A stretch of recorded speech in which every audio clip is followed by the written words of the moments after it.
Good evening, everybody. Welcome to the Wareham Planning Board for February 26, 2024. Also available online at the address noted at the top of the agenda as posted on the town website. We'll call the meeting to order with a roll call. Sherry Crook? Here. Mike Baptiste? Here. Jane Gleason is not with us tonight. Sam Corbett? Here. Carl Schultz? Here. And Chair Michael King is here. We do have a quorum.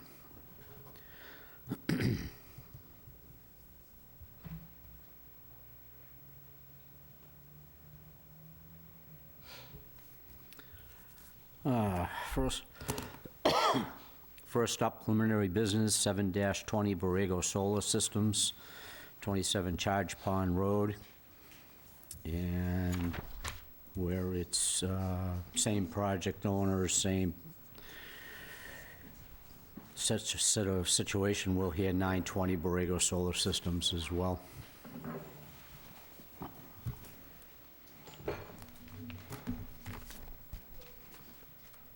Good evening. Good evening. Good to see everyone again.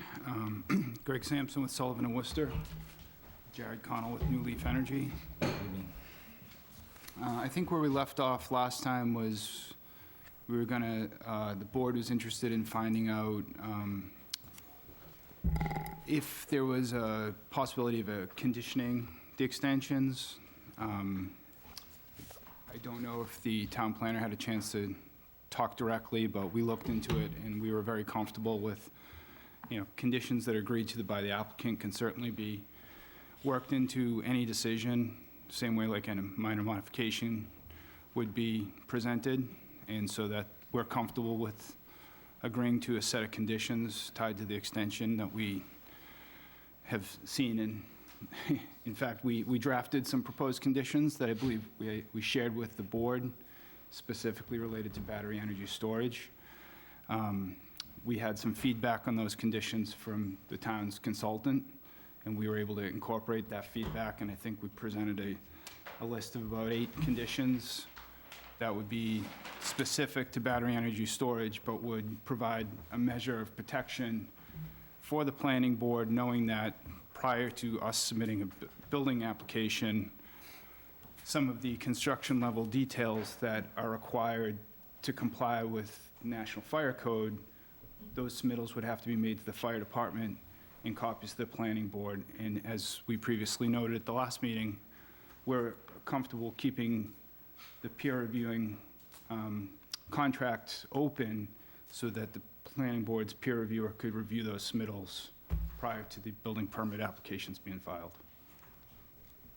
Happy to talk about the specific conditions, but they're pretty specific to the battery energy storage, and essentially all were along the lines of ensuring that all of the proper construction level details and submittals and safety plans and risk assessments were prepared and submitted prior to the time we sought a building application. Go ahead. Thank you, Mr. Sampson. Thank you. I have just a couple of questions. Through you, Mr. Chairman, to Mr. Buckland, I think Sherry may have. Did you get a chance to speak with the town attorney regarding his opinion on extending for good cause with conditions? Yes, I did. And his opinion? He wasn't happy with it, but it was something that he thought was possible if the applicant agreed. Who drafted the conditions? The applicant. The ones we got today, which I haven't really had a chance to read. Yeah, I think the applicant drafted them, and then Ken, you asked me to run them by Milos Pukowski, which I did. Correct, yeah. And he came back with some suggestions, and his suggestions were essentially to keep updating the fire safety requirements this is an area where there's a lot of change going on, and changing standards, including 855, and that he wanted to make sure that all of those changes are captured in whatever you all submit at the time that you submit. Okay, Ms. Clark, that was my second question. If you, on that very point, Okay. I did get your updated email, haven't had a chance. Mr. Sampson, you said that your plan included Milosha's comments? Correct, yes. We circled back a second set of the conditions this afternoon that responded to all of his comments. I'm confused I'm then. not I've sure I gotten saw 3 that. sets of emails then. I don't know what the conditions are anymore. I have one email from Sonia and Well, Sherry. Mr. Sampson, then I have 2 emails from Sherry. Yes, one of which did not capture red lines, so it's the second one from. But I don't know what Mr. Attorney Sampson has. Yes, I don't know. the what one I we're have doesn't have comments either. voting. Thank you for the, so this is, Mr. Sampson, you're saying this version you're handing out now has Milosha's comments? It does. I don't see it. I don't see any comments on there. Could I just show that? It's a new version. Do you want both? Sure. So this is our changes to correspond to Milosha's comments. Why don't I can run through them real quickly. Okay. And this was sent out this afternoon? It was, yes. Okay. So this is the one that Sonia sent? I'm not No. sure it is. The one that he just showed me, I haven't seen. Well, so in condition number 2, for instance, the second sentence read that all battery energy storage systems shall comply with NFPA 855 2023 edition. He suggested that we say, that we make it, then applicable NFPA 855. So we wrote it as then applicable in 2023 edition or later. And then we added that it would also comply with any then current fire safety guidance concerning BESS. Okay. So the comments were somewhat, No, thank you for that. Go So ahead. we just need to reconcile all the versions.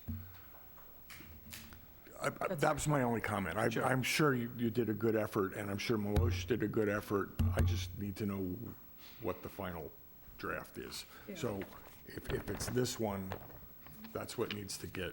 Yeah, and You I'm have sorry, I to. don't want to interrupt you yet again. No, you didn't interrupt me. Okay. I only wanted to follow up because Okay. the point you were raising was exactly that point, and now we're circling back. So Okay. Yeah. my point is, I know what your final document is. I need to make sure Sherry and Milosha are happy with this. We did get the red line But version. that may not be this document. It's not the same as It's not the same. No, but it came in at 446. Yeah, I know that I got that from Sherry. so Yeah. we do need to reconcile the drafts, I think. I guess the other thing I would say is that you expressed a willingness to keep the account open and to fund Milosha's review of this application when filed. And I would like to, if we do go in this direction, I'd like to see that written into these. I agree. That should be a condition. Yeah, I did add a 7th condition, says the applicant has previously provided funds to the planning board's consultant, which funds shall be available for the review by the planning board's consultant of the submittals made pursuant to the conditions above. Okay. So Okay. just before I relinquish the floor, I had one more, just one more question. Mr. Buckland, through you, Mr. Chair, to Mr. Buckland.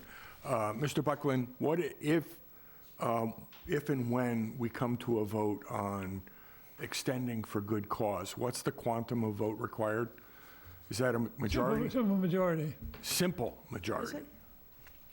Okay, simple majority. simple majority. You sure? Yes.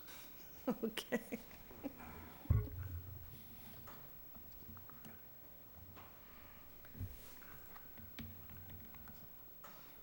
Thank you. Those, I now relinquish, those were Okay. my questions so far. Okay. And so, I mean, what it looks like here, although it's a little bit unclear, is that the judgment as to adequacy of fire protection would be made by the fire department? Is that what you're intending? Or would it be made Ultimately- by the planning board? I mean, ultimately, it's the fire department's role is to do compliance with the fire code. We thought that in all of the requirements, make that clear that it's the fire department's role, but our proposal would be that everything is submitted simultaneously to the building department, the fire department, and the planning board, and presumably any comments or matters that the planning board's consultant raises would be incorporated into the fire department's review. Yeah, but that didn't answer the question. Who at the end of the day is going to say that the safety plan, the emergency plan It has to be the fire department. It's not a role that we can redesignate where it's a fire code. Under the Mass Zoning Act, the matter is specifically the building official and the fire department. I would say for a lot of this, but, you know, the planning board has jurisdiction over battery storage, and we haven't really seen any detail on this at all. And what this essentially puts the planning board in the position of doing is giving up its review of a battery storage project Right. without knowing what it is or what its possible effects environmentally, among others, without, you know, having any chance to really review it. And so, you know, I see that as a lesser role now, and a precedent that I'm concerned about, because when it comes to battery storage, there is a lot of concern in the town, a lot of concern beyond the town to towns in the state and across the country. And so if we were to do this, I would want it to be really clear that it would only be in this context of an extension and never in the context of a special permit, because we've written zoning bylaws that provide for planning board review of battery storage, and this approach, you know, kind of upends that, it circumvents it. So I think for those reasons, I'm not as happy as I could be with this direction. Ms. Quirk, which clause in specific are you concerned about? I'm concerned about what he said about fire safety, or the fire department making the call. Yeah, and which, is that? That's in number 5. It says, a copy of the approved emergency operations plan approved by the Wareham Fire Department. I think what the planning board gets is just a copy of the filing. And we'll get comments from Milosh. What we can do with those comments is not clear. Right. And we can give comments to the fire department, maybe to the building inspector, but certainly don't have, under this would not have the authority to say, for example, to incorporate learnings we may have about, you know, accidents that have happened elsewhere, effects on the environment, et cetera. So I'm concerned about this. Okay, so just if you could help me catch Sure. up. Where in these conditions does it say it comes back to the planning board for review and approval? It says, at the end of the first sentence, a copy shall be provided to the planning board. But that says a copy. Right. Right. It doesn't say, nowhere in here, and I've only done a cursory review, does it say this ever comes back to us to vote on? Correct. That's correct. That's my point. Which So is- that's why I was opposed to conditions to start with. So we have to, if, our ability to enforce conditions is a concern to me. Well, it goes out the window. If the fire department says, yep, it looks great, that's it, And we're out. Mr. Turner says, I'm satisfied that this list is met, I'm gonna give him the building permit, which is his right, if that's what the conditions say. So there's nothing in the conditions that brings it back for further review. That's right. But isn't that, respectfully, isn't that the same as any site plan or special permit? That ultimately, you're relying upon the zoning enforcement officer? for No, any no, enforcement? absolutely, but this is different in my mind, because we're going to issue a good cause extension with conditions.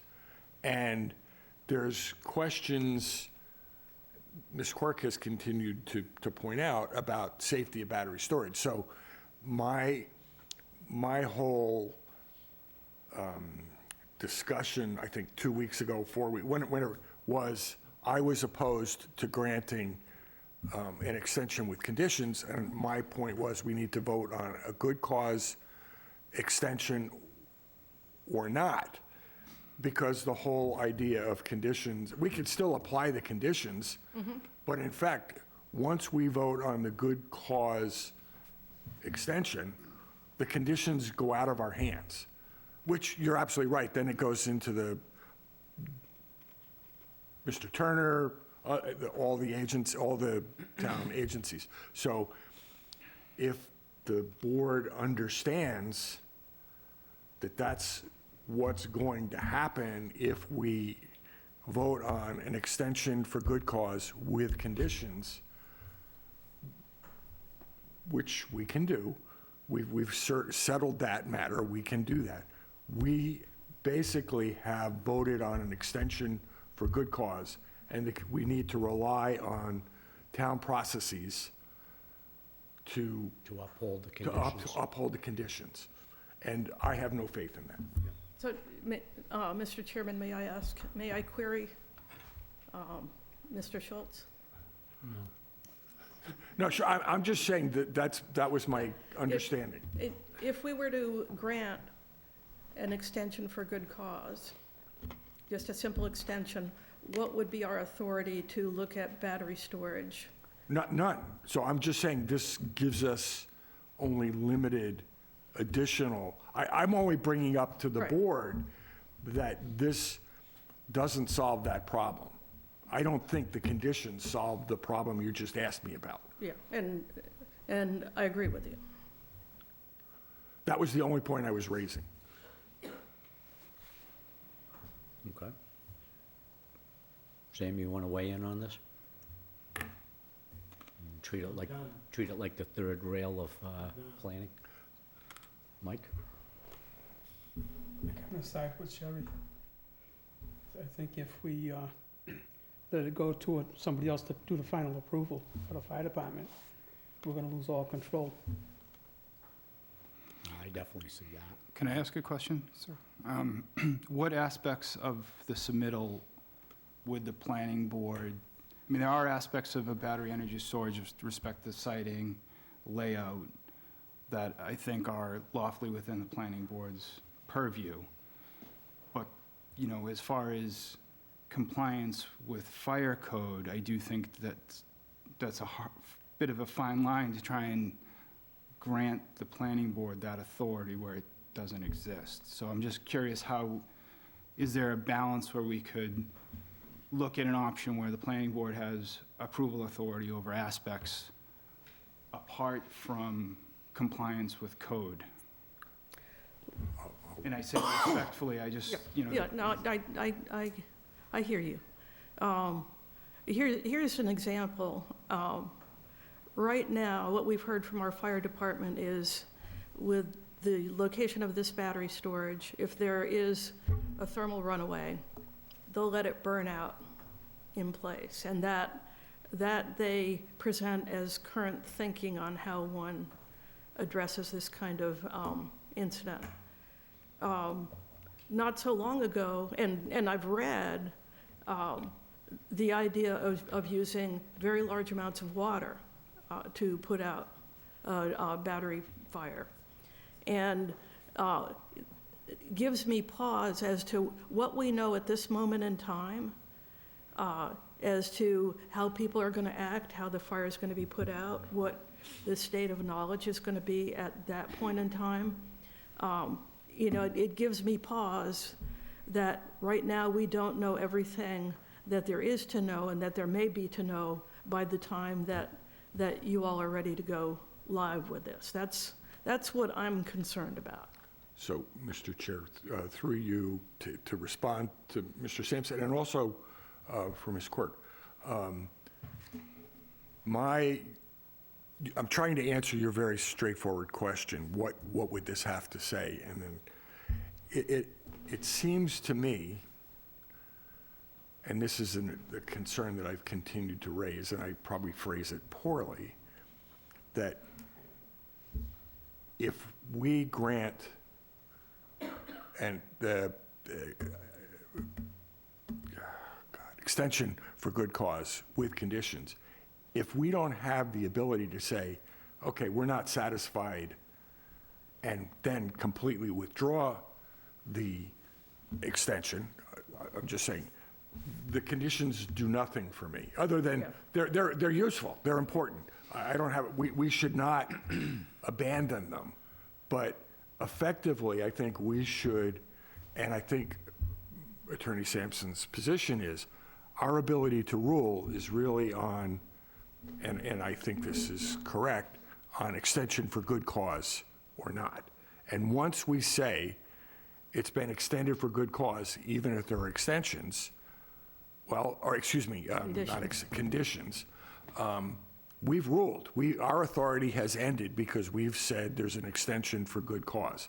Yes, we've tried to mitigate some concerns, and thank you for working, but basically our job is done when we vote on the vote. I think that's what your position is that correct? Simply stated. Yes, to some degree. I mean, I do think, and again, we're not looking to shirk responsibility. Nobody, Yeah. I've always only been concerned about the Right. process. The instant we vote on the extension for good cause, regardless, our ability as a planning board to insert ourselves in the process becomes limited. Except if we ask them to come back and submit the plans to us. But then only, but if they come back, then we have to have the ability to say no, and I think that's not what was envisioned by an extension with conditions. But by the applicant, I'm not sure what Attorney Bowen Yeah. thought. It's what I was envisioning. Well, that's what I was, but Yeah. it's clear that that's not, and that was my fear all along, that once we say there's an extension for good cause, all the best intentions and your best intentions, no one, not imputing any evil at all, we need to understand we're out of the process. Even if it says it's going to come back to us, because I have no belief that anybody will remember to send it back to us before giving a building permit You'll out. remember. But I won't even know that it happened. Right. But if it comes back to us, then we have a role and we can, I'm not sure legally we can. What, I think- Let me ask you a question. The last time we talked, wasn't it like almost imminent that you were going to get your connection agreement? Wasn't it like only weeks away? We had thought that, that the DPU was going to issue their order by the end of the year, but it hasn't happened. So what's the newest update? They just released another order 2 weeks ago that we know was kind of the last big one before they released this Plymouth Group study, so we're expecting to be next. Which, again, equates to what? May, June, No, April of next year? No, I think that my estimate is in the next 60 to 90 days. and then from that, you have to do your plans. So we're talking, you won't be ready to present detailed plans to us. And you've already, you've already presented detailed plans to us. And you've got the original special permit. The only question would become is if your final plans constitute a major modification or a minor modification to those plans. That would be what would trigger it to come back to us. except if we have this. Except if we yes. can, but then my question, and again, this is a question of law, which I'm not qualified to answer, is if we grant the extension for good cause with conditions, can we revoke that extension for good cause? And I don't think we got an answer to that from Attorney Bowen, which I would, don't, revoke I mean, the condition would be they have to come back, and, That's not in it, though, is it? I didn't read no, it. No, wait, that's no, it's not not in in there, here. but I mean, see if Yeah. we added it, that's not what the law says. The law says we can vote on an extension for good cause. Yeah, and so I see what you're saying, but. I'm confused about the law, and unfortunately, we don't have legal advice. Well, I mean, the law in this area, I'm not a Massachusetts lawyer, but I think the law in this area is not as crystal clear as it could be, and we are likely to be in a position at a later point in time that is similar to where we are at this point in time, which is not complete clarity of who has what rights and obligations, which is the perfect opportunity to work things out, in my. And the applicant has been wonderful at working with us. Yeah. Okay, so I've said my piece. Yeah. Everybody on the board, I think, understands my concern. And, just follow up on your question, Carl. And I've asked this before, I don't know if you have any additional information. After you get the interconnection agreement, what do you expect the construction timeframe to be? We don't know exactly. The one analog that we have from the other study like this that was approved, there are several substations wrapped up in that one, as there are in the Plymouth group. The shortest ones were about 2 years in upgrade duration. The longer ones, I think, were 3 to 4 years. So you're looking at an extended period of time before you can even connect this to the grid anyway. We would start construction to line up with the completion of Eversource's upgrades, and our construction timeframe is. But if Eversource comes back to you and says, all right, the substation that needs to be in place before you can connect is 4 years out, what do you do then? If they You come came back to us and ask for another extension? If they came back to us and said, if the schedule that they released said that the online date for this substation is 2 years away, we would start construction pretty quickly, because it's a 18-month process or so to construct our And that would project. establish that would perfect their right. I have another question, and this is maybe to Sherry or to, and it's not in the conditions. Where did we leave off on the decommissioning bond? We agreed to Yeah. the number the town requested, I thought so, but is that documented anywhere? yes. And where, help me remember where that In is. December of, It's in the minutes or in a note? we have this letter with the updated bond amount. Yes, It okay. was March of 2023. No, it's not in the conditions, but it's established somewhere. And the underlying approvals conditions has the mechanism for the periodic updates, so that's why it doesn't, a new condition isn't necessarily required to Right. perfect that. Okay. All right, so everybody's satisfied that that's the case. Thank you. I know we had talked about it, I just didn't know where it was enshrined.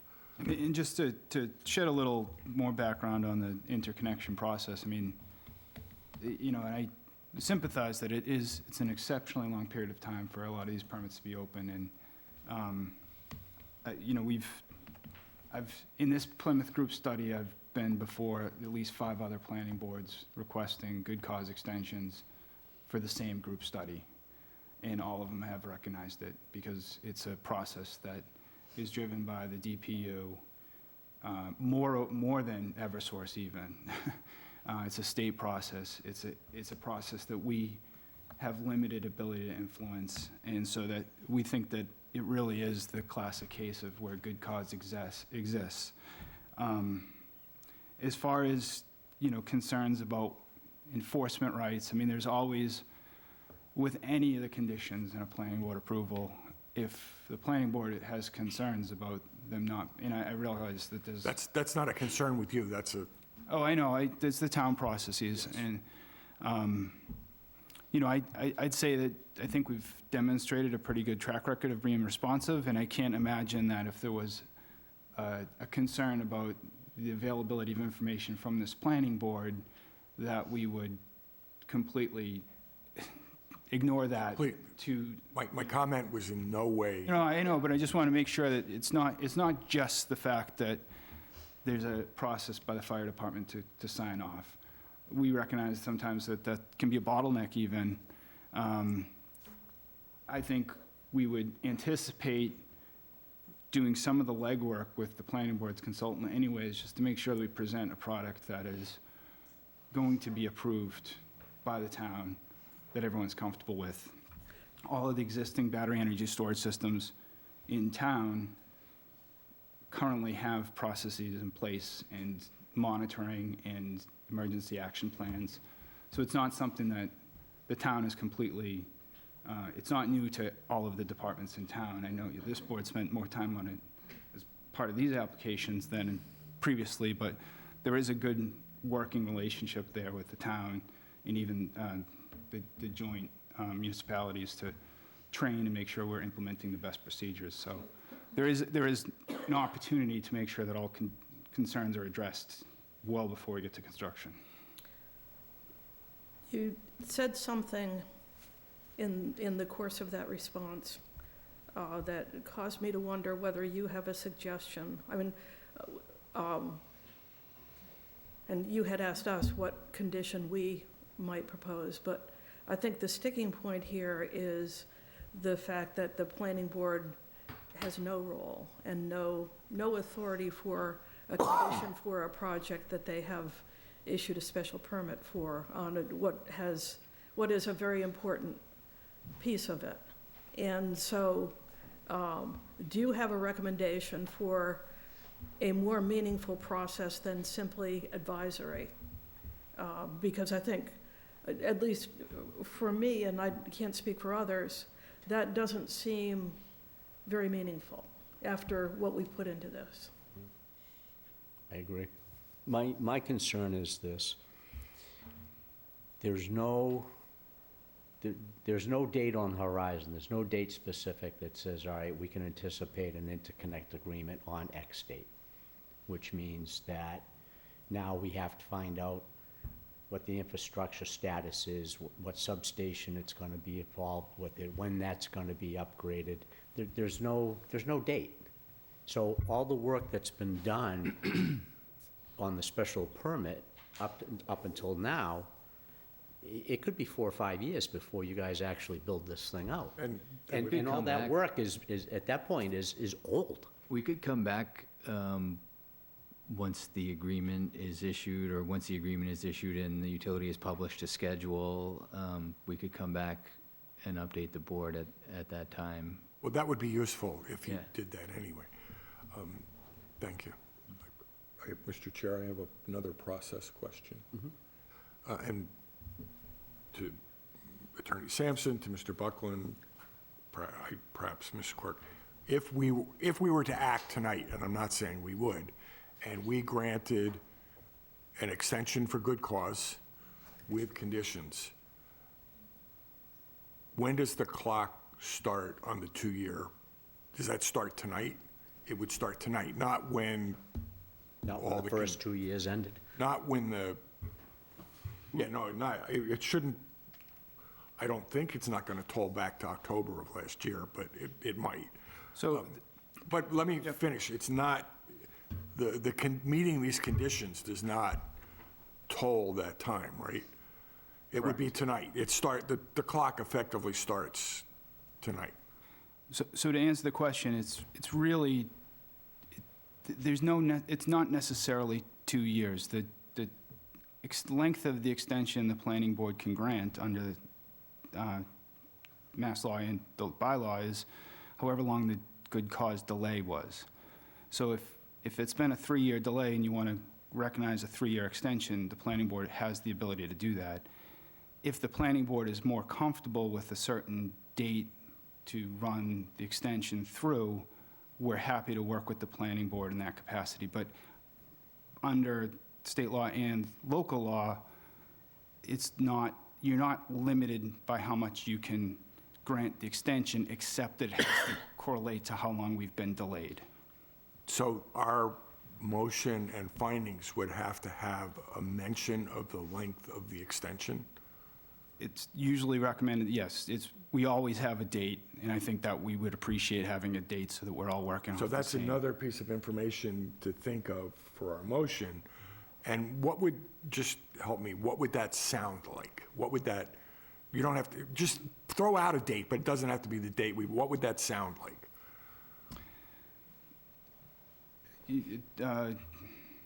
Planning board votes to extend the duration, the lapse date of the permit for 2 years, until February, 2026. 2 years from tonight? Sure. Okay, so that's how we would form the motion. Correct. And then if the plan, to Jared's earlier point, if the planning board wanted to include a requirement that we come back to provide an update to the planning board with additional details following receipt of the interconnection approval, we're absolutely happy to do that. In fact, we often do that with other boards anyways. Okay, so I think there's two matters on the table, Mr. Chairman. At least two matters on the table. Does the board feel, because it's separate from the question of the conditions, that the applicant is entitled, and I've asked this question a couple of times, to an extension for good cause? And if we say yes, we have to list in our findings why. And if we say no, we have to list in our findings why. So that's the first thing. And regardless of whether we attach conditions or not, and whether we resolve the issue of are they coming back and do we have, does the board, and I think you took a straw poll in the past, and I'm not sure that there was votes for an extension for good cause. So again, we need to consider this. Ms. Clark, I'm looking to you for advice. I'm all in favor of the conditions and wording them and getting them to come back. But if we don't have votes for extending for good cause, then the debate over conditions. It's a moot point. I guess what I would say is, I'm more focused on the effort to keep this all together and to get to a place where everyone is comfortable, which I think may be an extension with appropriate conditions. But then if we don't have the ability to come back and say, okay, we're not going to extend it any further because we're not satisfied, but I don't think we're going to have that right. That's the part that I've always been concerned about. Well, I don't think it would quite work that way. I think it would be, they would come in for a demonstration of what their fire safety and other provisions are. We would say, as we have been, we'd work with them, and whatever issues we had, we would try to work out. And so. But what happens when we get to the point where we can't work it out? Then each side takes its, does its calculation of odds and makes its litigation decision. So you're saying at that point, the only answer would be litigation? Well, I don't know. I mean. They're not going to walk away from this project.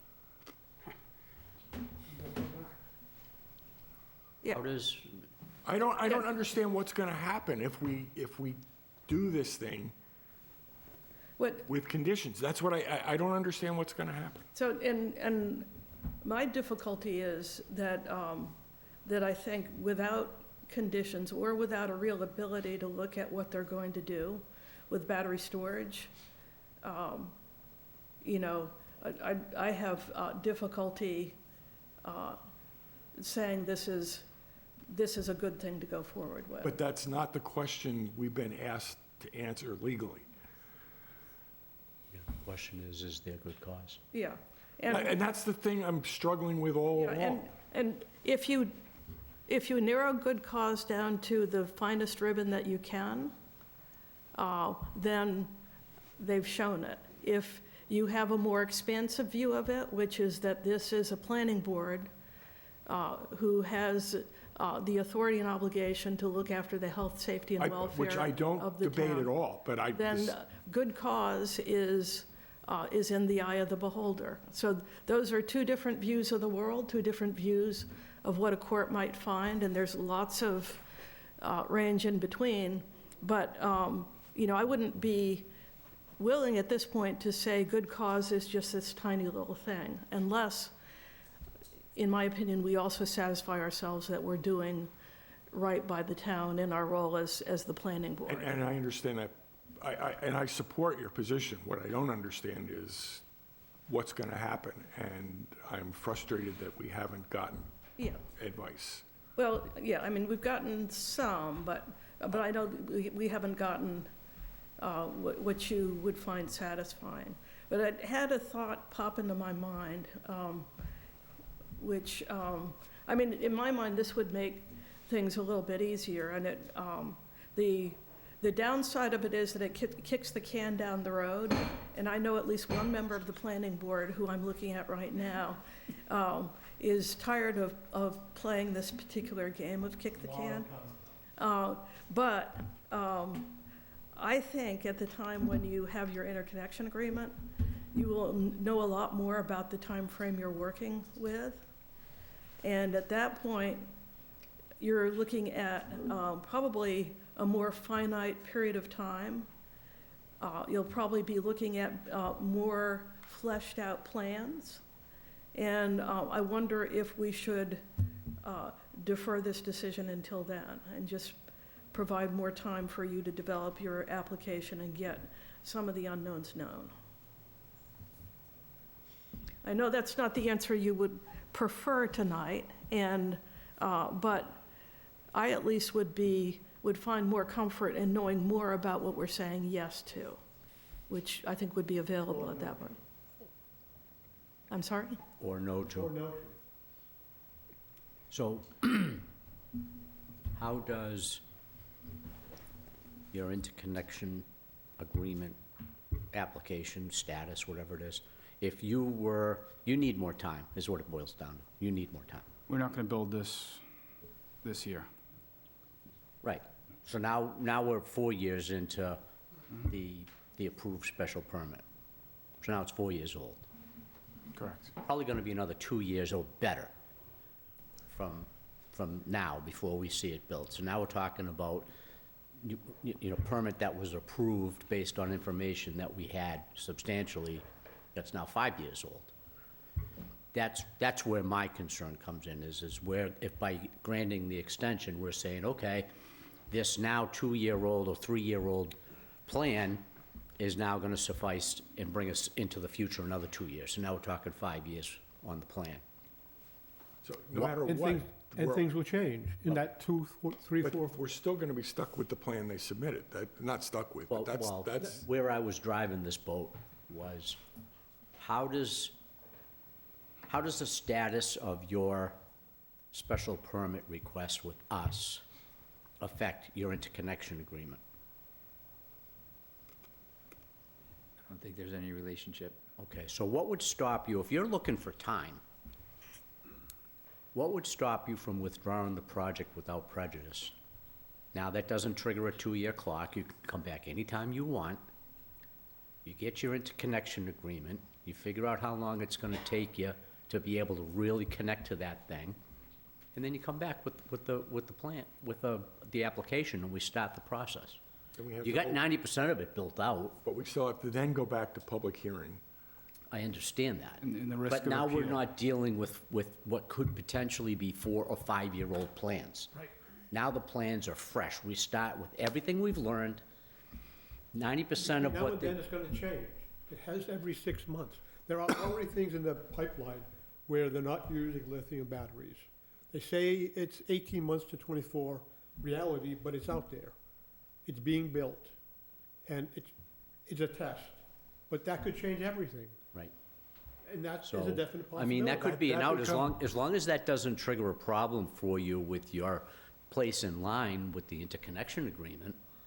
The biggest risk that presents to us is an appeal, which we know is a real risk.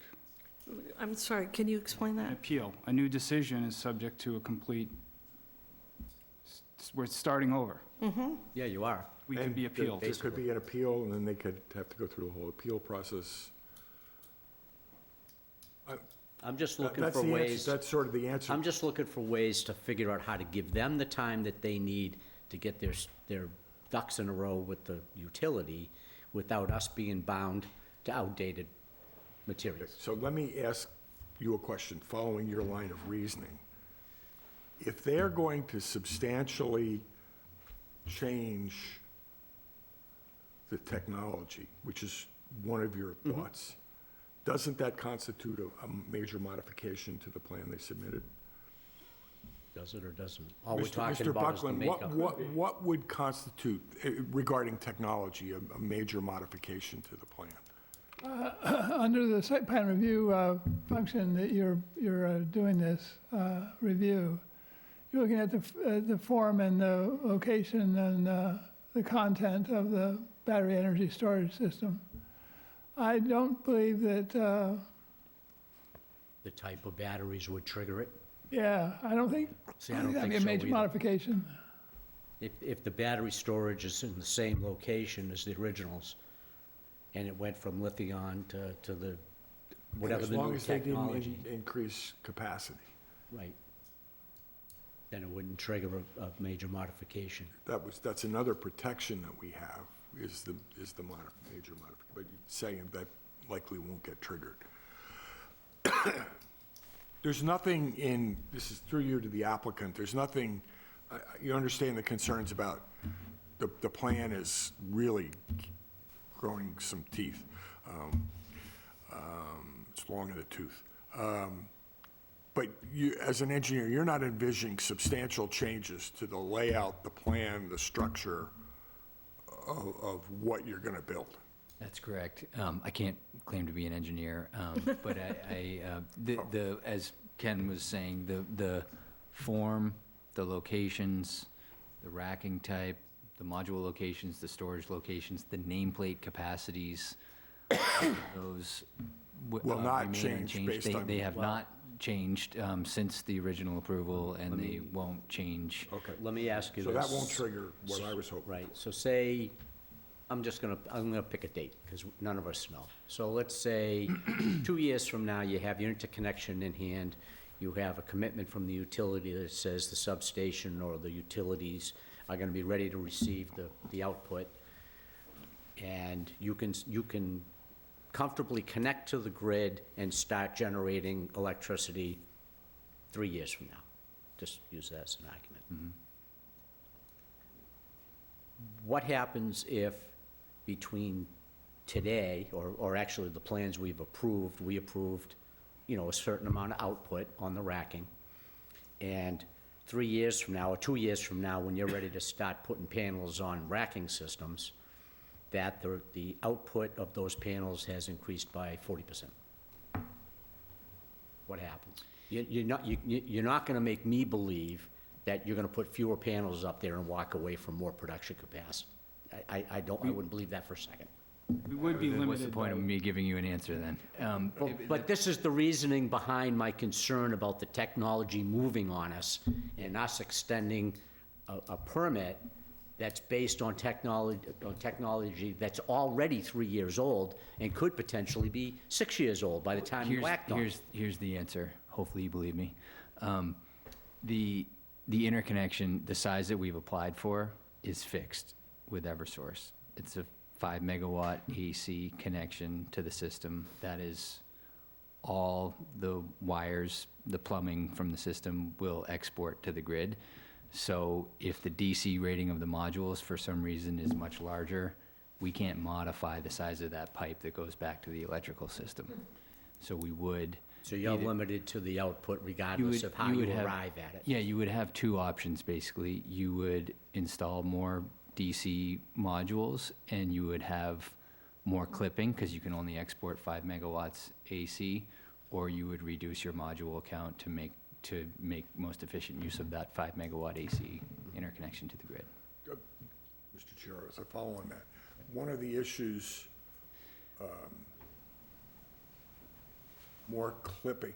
So the 5 megawatts is total that you could put on the grid in a steady flow. That's correct. But if at night, this goes back to the whole storing it in the batteries and then you could still capture it in the batteries and put it back on that That's- extra. That's exactly what happens. That's what the point of the batteries Right, are, because they charge during the day, so the system is sized such that that 5 megawatt AC export is happening with what the system can produce during the day. The batteries are also being charged, and then at night, when the production ramps down, there's nothing flowing from the system out through the 5 But megawatt the AC batteries pipe. can The get- battery, that's what the batteries discharge. Yeah.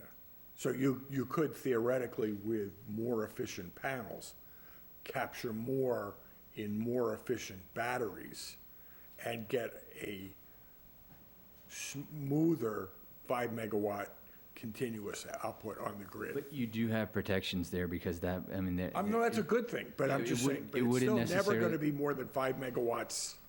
Yeah, I think that's a third option that I didn't think of in my initial answer, but it would not be necessarily about more efficient batteries. It would be more battery horsepower, which that would be a major modification if we added to the battery footprint, and that would come back within But years. I'm expecting you could get more battery capacity without adding to the footprint over time. Yeah, just through Possible, the yeah. improvements of No, technology. but all I'm saying is, no matter what, you're never going to put more than 5 megawatts onto the grid. You may do a better job at night if the products become more efficient, but they can't ever put more than 5 megawatts onto the grid at a time. And we have no appetite to go back and revisit the interconnection approval. No, I understand. I wouldn't, I mean, you don't want to open this process again, I don't know. So Sherry, I don't know, are we going anywhere, or what should we do? Hey, if I could, maybe one suggestion too, would it be helpful, and I'm on the fly here, so might get slapped, but if we had Subject to the client submittal of material to the planning board for initial approval prior to submitting to the building department, so that we come with this material to the board, present it, have it peer reviewed. Ultimately, again, on the fire code issues, it would eventually be the fire department who has to make this say, but at least we'll add a step to the process, so it's not everything going in together and trying to force it through the building department, but at least it's a stop here with the meeting, with the peer review to review everything. Would that provide? And we say yes or no. Yeah, it's fine. And that would make me happier. I don't know if it makes Mike happier. We're still, in my mind, we're still approving old plans that are just getting older. And I think, unfortunately, that may be what we're stuck with. I have just a confirmation question again, when you're done. I'm done. Through you to Ms. Quirk. And again, the only question we're asking the applicant to come back on is fire safety, broadly stated. Is that correct? We're not going to get in, we've moved beyond the aquifer and chemicals going into the aquifer, or is that all part of the? I think that's still potentially based on changes in fire technology. It could still be an issue, but that will be something that our expert would advise us on. And I think that would be part of the review under 855. Carver's always been my main concern. Yeah, but I don't know that a review under 855 is going to answer that question. Milos, in his statement of work, never said he was going to address impact to groundwater or the aquifer. In fact, he said he was staying away from that, if I remember it correctly. Well, I mean, whether he does or not, we may. Okay, so then we haven't really resolved anything. Okay, I mean- yeah, because we'll be back with them again, concerned about the aquifer, which we're all concerned about. Right. I mean, if there's something to be concerned about, you know, I would say this board should be concerned about it. If there's nothing to be concerned about, then we go through our review and we say everything's fine. based on what we can see.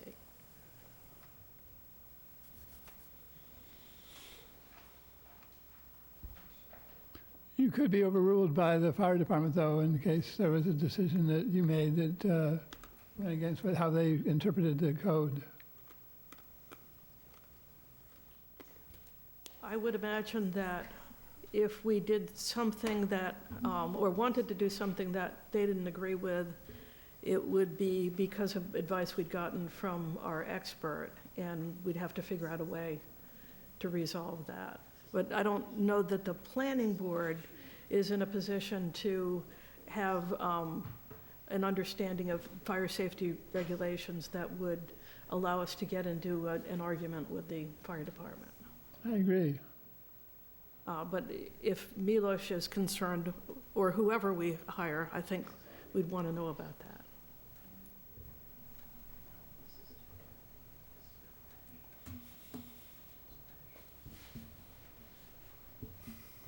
I'm not going to learn any more at this point. No, So- me either. So what do you want to do?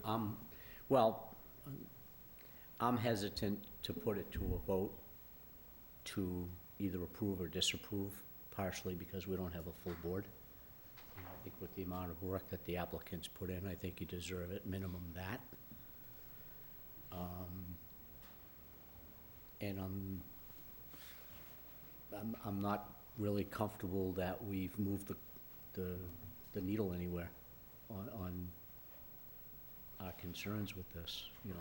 I- Make a motion, we deny. Well, okay. Are you, You can do that. he did that. Okay, you've made the motion, so now, So we have a motion to deny. Do we have a second? Second. With or without prejudice. what does deny? Okay. Yeah, with or So without what, we're prejudice. denying the extension for good cause. Is that your motion? Correct. We have a second with Mr. Second. Baptiste. Yep. So So now, it appears this is gonna be put to a vote without a full board. So we need That's your call. simple majority is all you need. a simple majority to either deny, well, to deny. Okay, so can we have discussion? Yep. So if we have a motion Which you do. wait, I mean, yes, I do, to deny, what are the findings? What is our justification for denying? Well, correct me if I'm wrong, but when we deny a project, regardless whether it's an extension or a project itself, we have 60 days to publish our findings. Yes, you do. You don't vote on it right away, though. Yeah, we did that in the last one.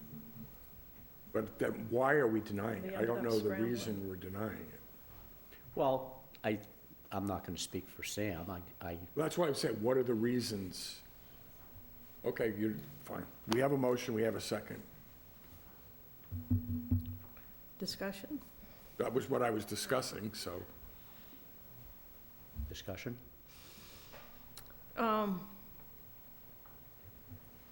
I mean, I would be more comfortable. I mean, we're all working on ranges of possibility and odds, and there's very, very infrequently a right or wrong answer when it comes to the law, and I think especially this area. I would be more comfortable if the applicant were to voluntarily withdraw and refile without prejudice. I think that's gonna be the safest path for you. And I think that I stated the case for the planning board's ability to deny on the basis of good cause being a broad interpretation of what that authority is. I would prefer to stay within the realm of what we can work out reasonably, and as opposed to denying outright, unless it is something that the applicant, is comfortable with. We're not comfortable with that. We're not comfortable withdrawing. Mr. Chairman, I think you have to consider what the judge is going to think about when he gets this case before him or her. and Yep. says that, is there a good cause? And they're going to say that the DPU has requested a review of the project before it gets completed. And I think that's going to be a reasonable consideration by the judge. Well, the delay by the DPU might be part of their decision-making, but we still can't get past the fact that we're gonna be extending a project that's gonna be 4 to 5 years old by the time it gets built. And that, as the planning board, we're looking out for the health, welfare, and best being of the townspeople. And I don't see how, personally for me, I don't see how approving, basically by granting the extension, we're approving the fact, we're saying, yep, it's okay, you can build a very large solar array based on 5-year-old or 4-year-old information. I Well, don't see that as being a good decision for the town. You had already approved the site plan, though. by- Approved the site plan 2.5, 3 years ago. Right. And so it's already over the 2-year mark, and by the time it gets built, it's probably gonna be another 2 years. So now you're talking about something that's 4.5, 5 years old. That information is no longer valid. That's why they put a 2-year limit on the project. Exactly. Thank you for adding the findings. Thank you for what? Those Adding are the the findings. findings. I mean, that's Well, gonna be. for me, they are. I mean, when it comes time for us to decide this, if, in fact, I decide to deny, that's gonna be my basis. That's the reasoning that I would vote that way, which is why I was trying to give them, to extend an olive branch and give them an out by withdrawing without prejudice. Respectfully, that's not a helpful olive branch to us. It puts us at the greatest foreseeable risk possible. And having the project denied outright is better? Yes. I mean, because we have a right to challenge You the do. decision. Another lengthy, expensive process. You'll have what? Another lengthy, expensive process for you. It's two bad options, to be know. honest. I know, two bad options. Okay. Well, we have a motion to deny. We have a second with Mr. Baptiste. And I really wanted to do this with the full board, but it looks like that's not gonna be the case. can we not put this off until Jane's back? That's your call, Mike, if you want to. If that makes you feel better, that's your call. Well, I mean, I support that. I mean, the applicant has already made it clear that they're gonna take this to court if we deny it. right.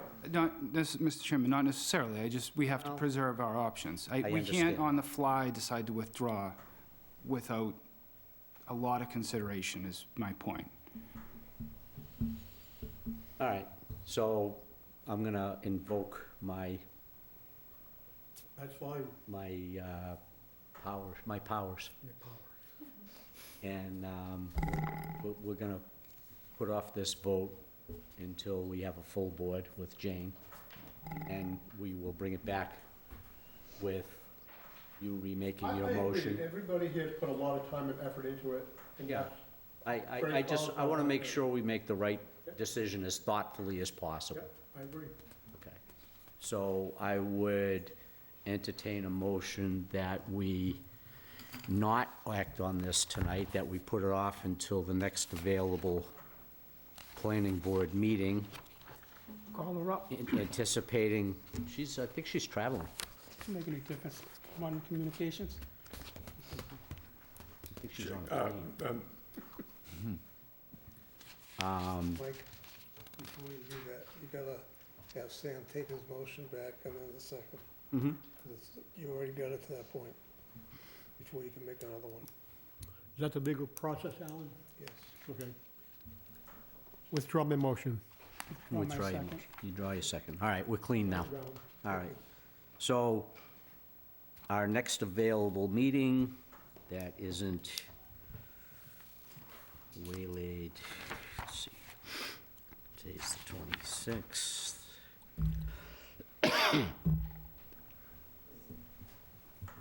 Mr. Chair, I request that if we're going to continue this to another meeting, that we don't go through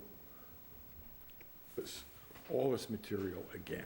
No, I would suggest that if we do continue this to the next meeting, that it's strictly for the process of deciding to vote. Then And if so, we take it. Why can't we just fit it into the next meeting? That's where I was going. Oh, you said, I thought you were looking at the end of March. No, I'm looking at March 11th, which is the next meeting. Oh, good, okay, because if we're gonna go through all this again, Yeah. No.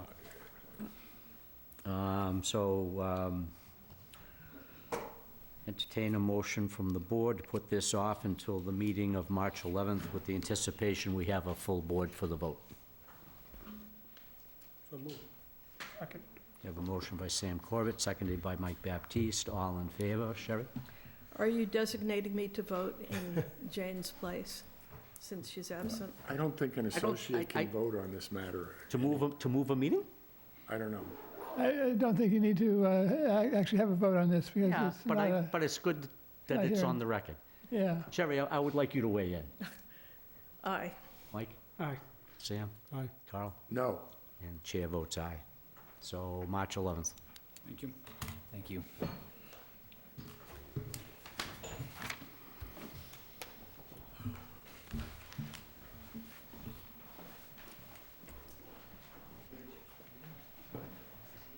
Right, you're gonna write that for Sonia, right? That's what I'm doing. Yes. That project will be sold 2 times before he puts me in. Mr. Chair, through you to Ms. Quirk, in the is there any point in taking another whack at the conditions in the interim, reconciling them, add the clause of coming back, or is there no point in doing that? And we could do it and have it at the ready, depending on what the sense of the board is at that point.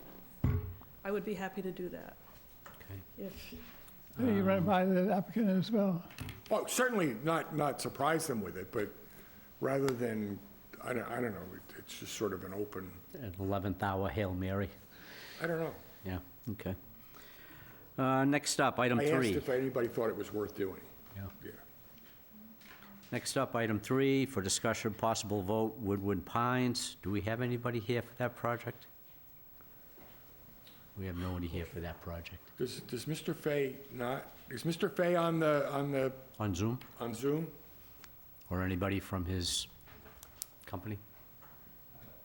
Don't have to raise a hand if they are. Okay, before, See any hands raised. Does he know this is on here? Yes, he does. he does know it's on the, I've seen multiple. Question, Mr. Chair, before we, Hold that thought. The Board of Selectmen for tomorrow Yes. has on their agenda, and I'm a little confused. We have item E, town business. I'll read it to you.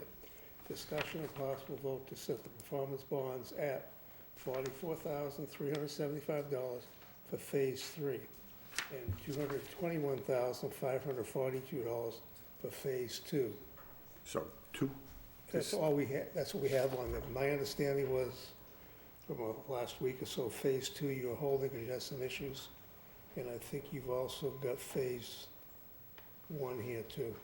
in your there discussion was tonight. nothing we recommended to the Select Board for Phase 1. No. So we don't have anything for it, even though you have on your agenda, set bond and release covenant on Phase 1. That is just paperwork at this point. I'm asking so we don't Okay. have a mess again. Right, so, So the two numbers I gave you This will be example. on Phase 2 and Phase 3, you're okay with? no, Because there's still, can, No, it's okay. well, So I what- think the fact that Mr. Fay's not here to address, But I said the last meeting. thank you for your, I'm gonna get to the answer to your question. I have a simple question. For the board's vote tomorrow, we basically don't go ahead with Phase 2. That would be my recommendation, but I have questions before we do that. So, Smile. from Mr. Slavin's statement, I conclude that at the last Select Board meeting, there was no action on our recommendation to act on the Phase 3 bond. No, Is that correct? There was no action taken. correct. We held off. Then we can't act tonight. We cannot act tonight on Phase 3. Right, because it has to go to the Board of Selectmen. Okay. No, it doesn't have to go to the Board of Selectmen first.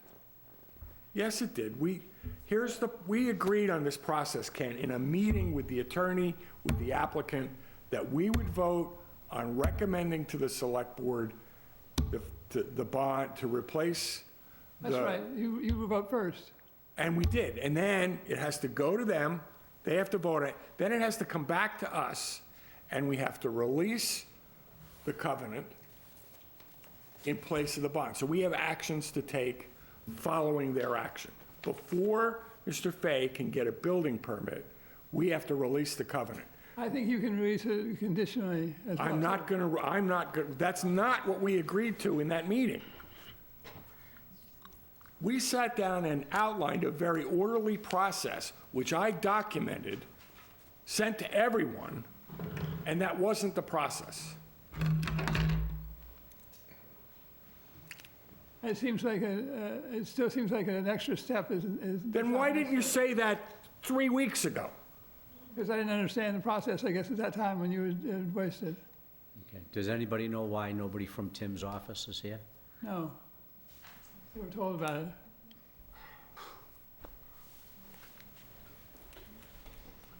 I'm out of this. I'm not gonna talk about Bay Point ever again. I agree with him. No ticky, no laundry, man. This has been going on since day one. So now you got the selectmen involved. Well, not yet. Well, no, they have to be involved. They have to, Mr. Fay, He's kicking the can back and forth between no, everybody. that he wants to put a bond in place to release the covenant. That's his right. They have to accept the bond. Yeah.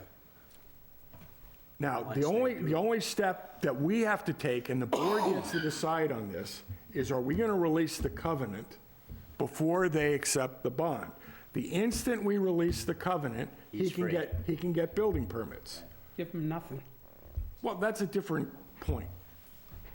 No, it's not. It's the same thing. No, All right, so let's, based on attorney advice, this was the path we were supposed to take. so let's just stick to Phase 3 without him here. We know that the value of the bond is accurate, Correct. so we vote on Phase 3, recommending to the Select We Board. already did that last week, You're 2 weeks ago. But the paperwork got screwed up, No, we don't have to recommend again. It's on their agenda. but he's got 2. I'm only talking about Phase 3. Right. We don't have to take any more action other than, at Mr. Buckland's recommendation, we can conditionally release the covenant. Well, I wouldn't suggest that. What Mr. Buckland did. Oh, well, I know, that's his right to voice his opinion. I'm saying to clean up the mess that we've created for the Board of Selectmen, we remove Phase 2 from the conversation. Right. We have already recommended that you act on Phase 3. If in fact the bond meets your standards tomorrow night, you approve it, and then it'll come back to us, Which is, and then we'll release the covenant and let Tim get his building permits. that was the plan. Well, then let's stick to it. Okay, I so have no then- issue with that. Perfect. Then my question about Phase 2, and Mr. Cordero is here, did the boreholes get drilled? I don't know. Through the chair, I have no. Okay, so you don't know. That's fine. Mr. Buckland, did the 53G account get refunded so Mr. Cordero could work? No, it didn't. All right. Okay, so those are, Phase 2, we can't act on Phase 2 for those 2 reasons, Alan. Okay. Just so you know that the meeting tomorrow night, when this comes up, we're only gonna take the one area and the other one we're gonna Table. table. We haven't recommended. Table Phase 2, act on Phase 3, however the Board of Selectmen However they votes. vote. And again, the 44,375, That was That's the, accurate. that was the number in your letter, right, Mr. Cordero? Yes, that was what we went off of. okay, I'm Your good. November, just so you know, it was in November 11th, 2023. That was the date, November 20. It was in that time frame. All right, so that works. So, That's the number. Mr. Fay will, assuming the Board of Selectmen vote to approve, Mr. Fay will have to wait until the next scheduled.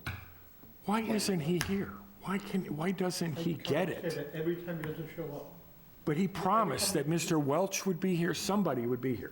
It's a carpetbagger. Well, now he's behind the 8 ball another 2 weeks, and it's his doing.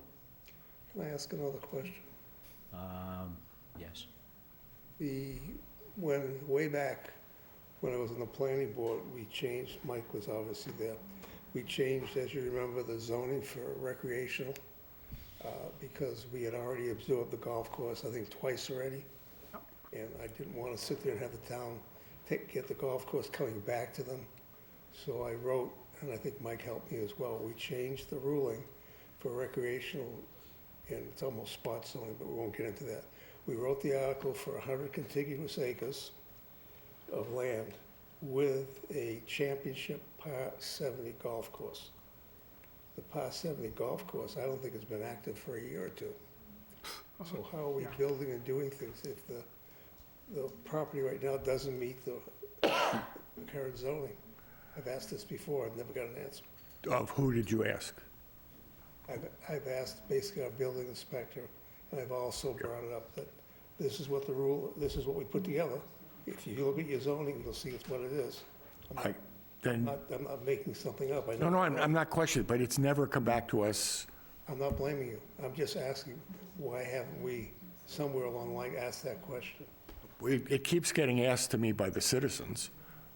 Same thing I have. So, I don't know if that golf course has been closed at least a year, maybe more. Okay, we could get into a debate. It doesn't meet the zoning. Mr. Fay's argument, and I'm putting words in his mouth, is until I can get the houses built and the construction done. That's going to be the circular argument. I know. I was involved with this from day one. I'm not happy. Oh, so it's your fault? It is my fault. All right. As long as we know who to blame. Blame me. Okay. Okay. I thought it was All right, everybody so- in favor.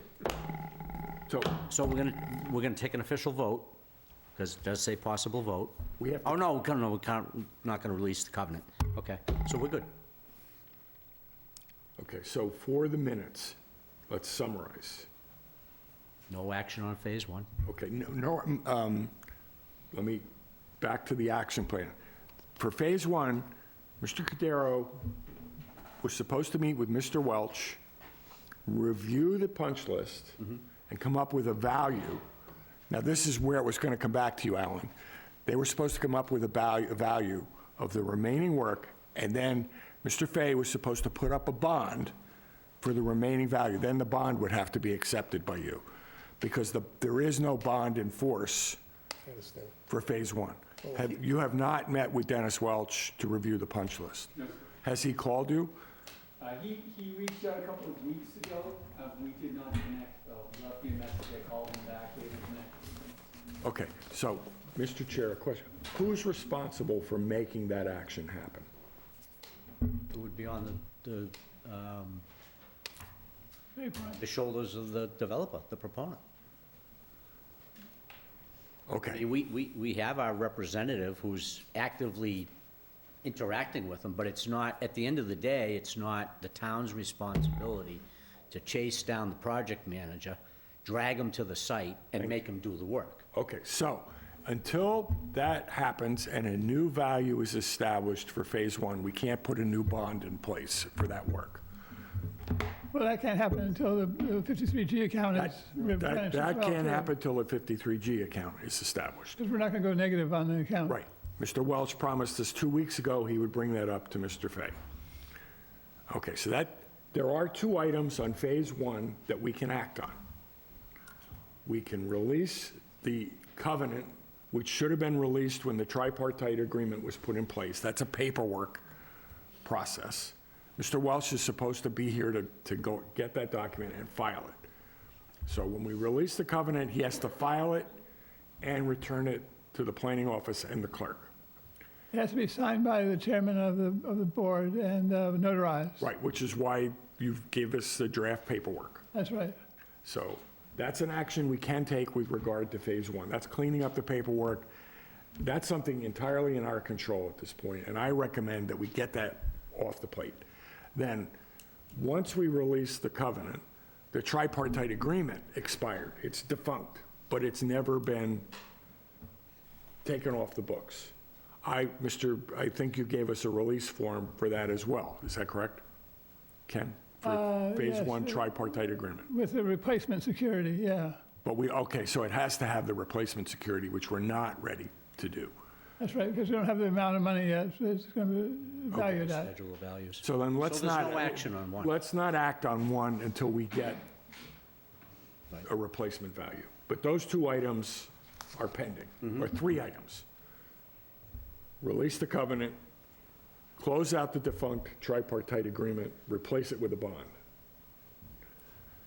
Okay, waiting for Mr. Fay to fund the 53G account, and for Mr. Welch to contact Mr. Cudero. Correct. Okay, so, and we're clear, and Mr. Fay can watch the video, and in the minutes, his developer has to reach out to Mr. Cudero and connect to make that happen. That is correct. Okay. Is that, That's correct, yeah. Okay, so let's talk about Phase 2 for Al. Phase 2, there was a dispute over the inspections. And, I don't know, Phil, Mr. Cudero, I'm sorry, I don't mean to be impolite. Did you get a chance to talk to Mr. Rowley, or have you talked to Mr. Rowley, or? I've not spoken with him. We've not taken any action on Bay Point. Thank you, because there's no 53G account, which makes sense. You spoke to Mr. Rowley, we got some notes.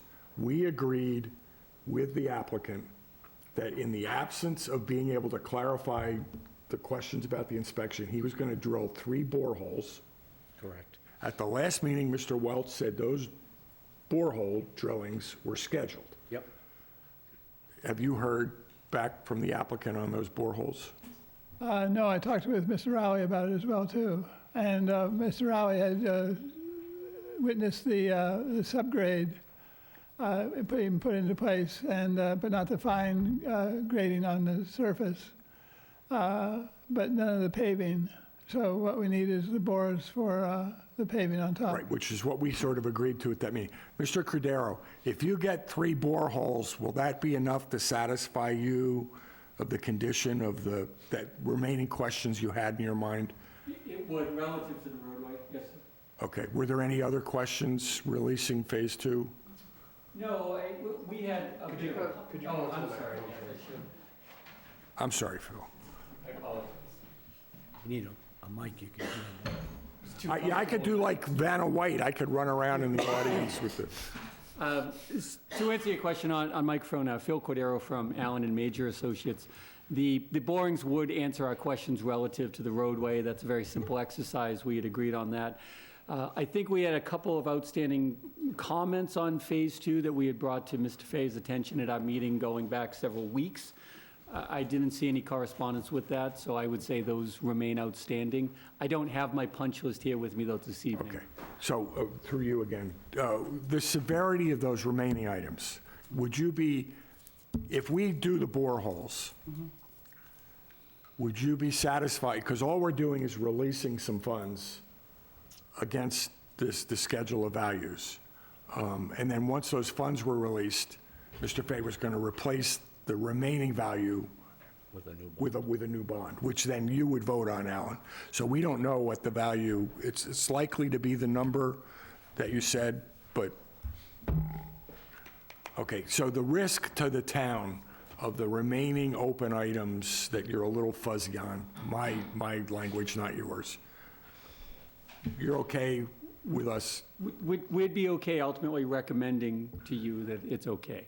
assuming the boreholes show you what Assuming you, that checks out, assuming he completes that task, yes, sir. okay.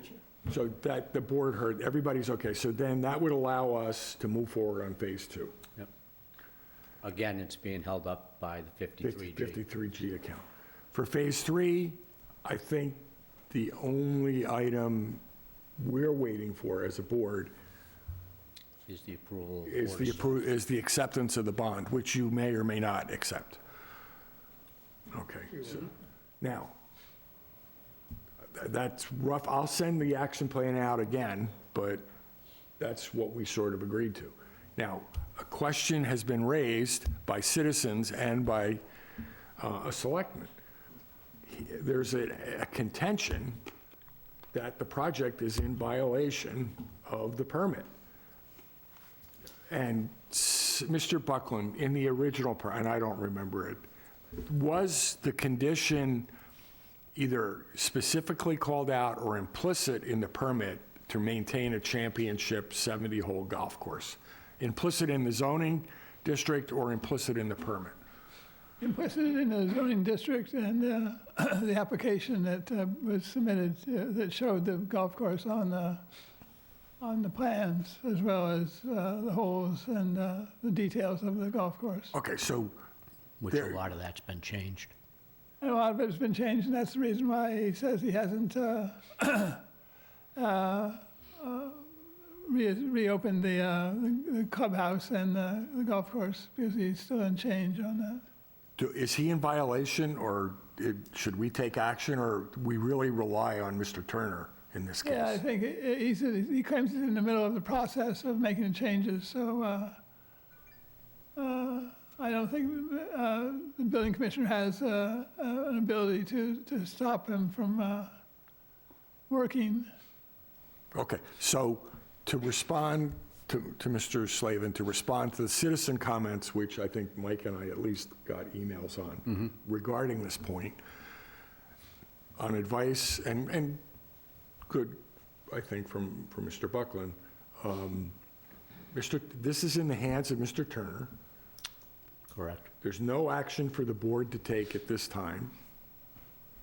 These conditions are not relevant to the bond releases, which are subdivision related only, which is the roadway, right? It's not. Correct, it's the roadway and the utilities in that roadway. Yeah, the subdivision law. So it's not in our purview until Mr. Turner says he's in violation of the original permit, the broadly stated original permit. For us, there's no action for us to take. Right. That's right. So can the board recommend, tonight, can the board take a vote and recommend a letter to Mr. Turner to investigate these details? I think that'd be a reasonable action you could take to advance enforcement, your way of doing enforcement in town. Okay, and then again, Mr. Fay, or a representative, is not here, even though he yet again committed that this wouldn't happen. He said Dennis Welch. Dennis would be here at the meetings. Okay, well, But we have no recourse on that, so.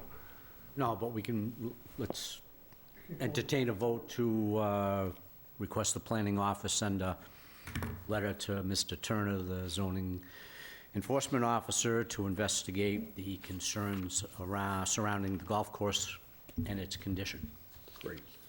And Mr. Fay needs to understand that we really can't move forward on Phase 1 or Phase 2 until he funds the 53G account. And Mr. Welch connects with someone at Allen and Majors Right. and reconciles the remaining open items. Agreed. So, Okay. Do we have a motion to ask the planning office to send the letter? So moved. Mike? I'm counting on you, man. Of course. You have a motion by Bring him to Sam the Corbett. woodshed. What's that? Yeah, bring him to the woodshed. Should shut that guy off 3 years ago. I have a motion by Sam Corbett, seconded by Mike Baptiste. All in favor? Sherry? To the extent that I can vote, this being an administrative This matter, is an administrative I item. believe that I can, aye. Yes. Mike? Aye. Sam? Aye. Carl? aye. Chair votes aye. You got what you needed? Yeah, thank you. That way you have a paper trail back and forth, so nobody can come back and say you guys didn't do your job. Cool beans. Thank you, sir. Thank you. Mr. Chair, may I raise something that I should have raised earlier? Sure. With respect to the Borrego projects, I would suggest that we seek advice of counsel on the question of the legal authority of this board to deny the extension, just so we know what percentages we're dealing with and what the range of the board's discretion is. I've told you what I think, but I think it would be helpful to have town council give us an idea of how he handicaps the odds. Okay, we can do that. Do I have to ask Ms. Whiteside for time with Richard, or can I just send him an email? Send the email. I think you sent him an email. All right, thank you. I'll let Judy know, send the email.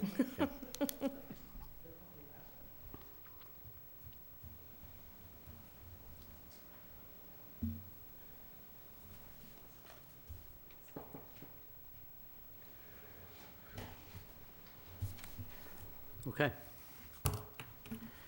Next up, continued public hearings. 12-23, 370 County Road, LLC, site plan review and special permit.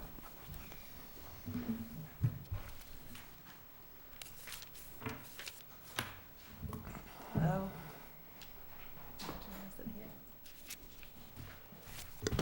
Hey, everyone. Good evening.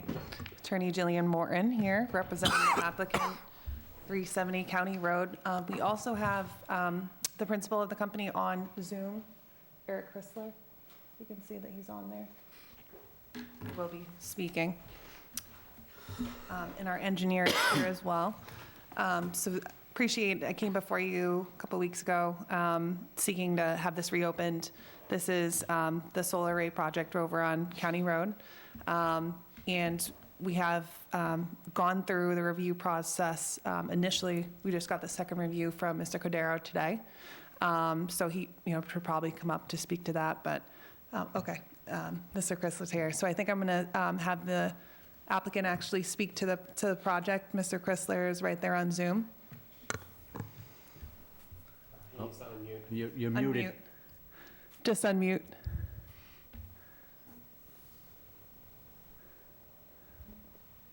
Thank you, Attorney Morton.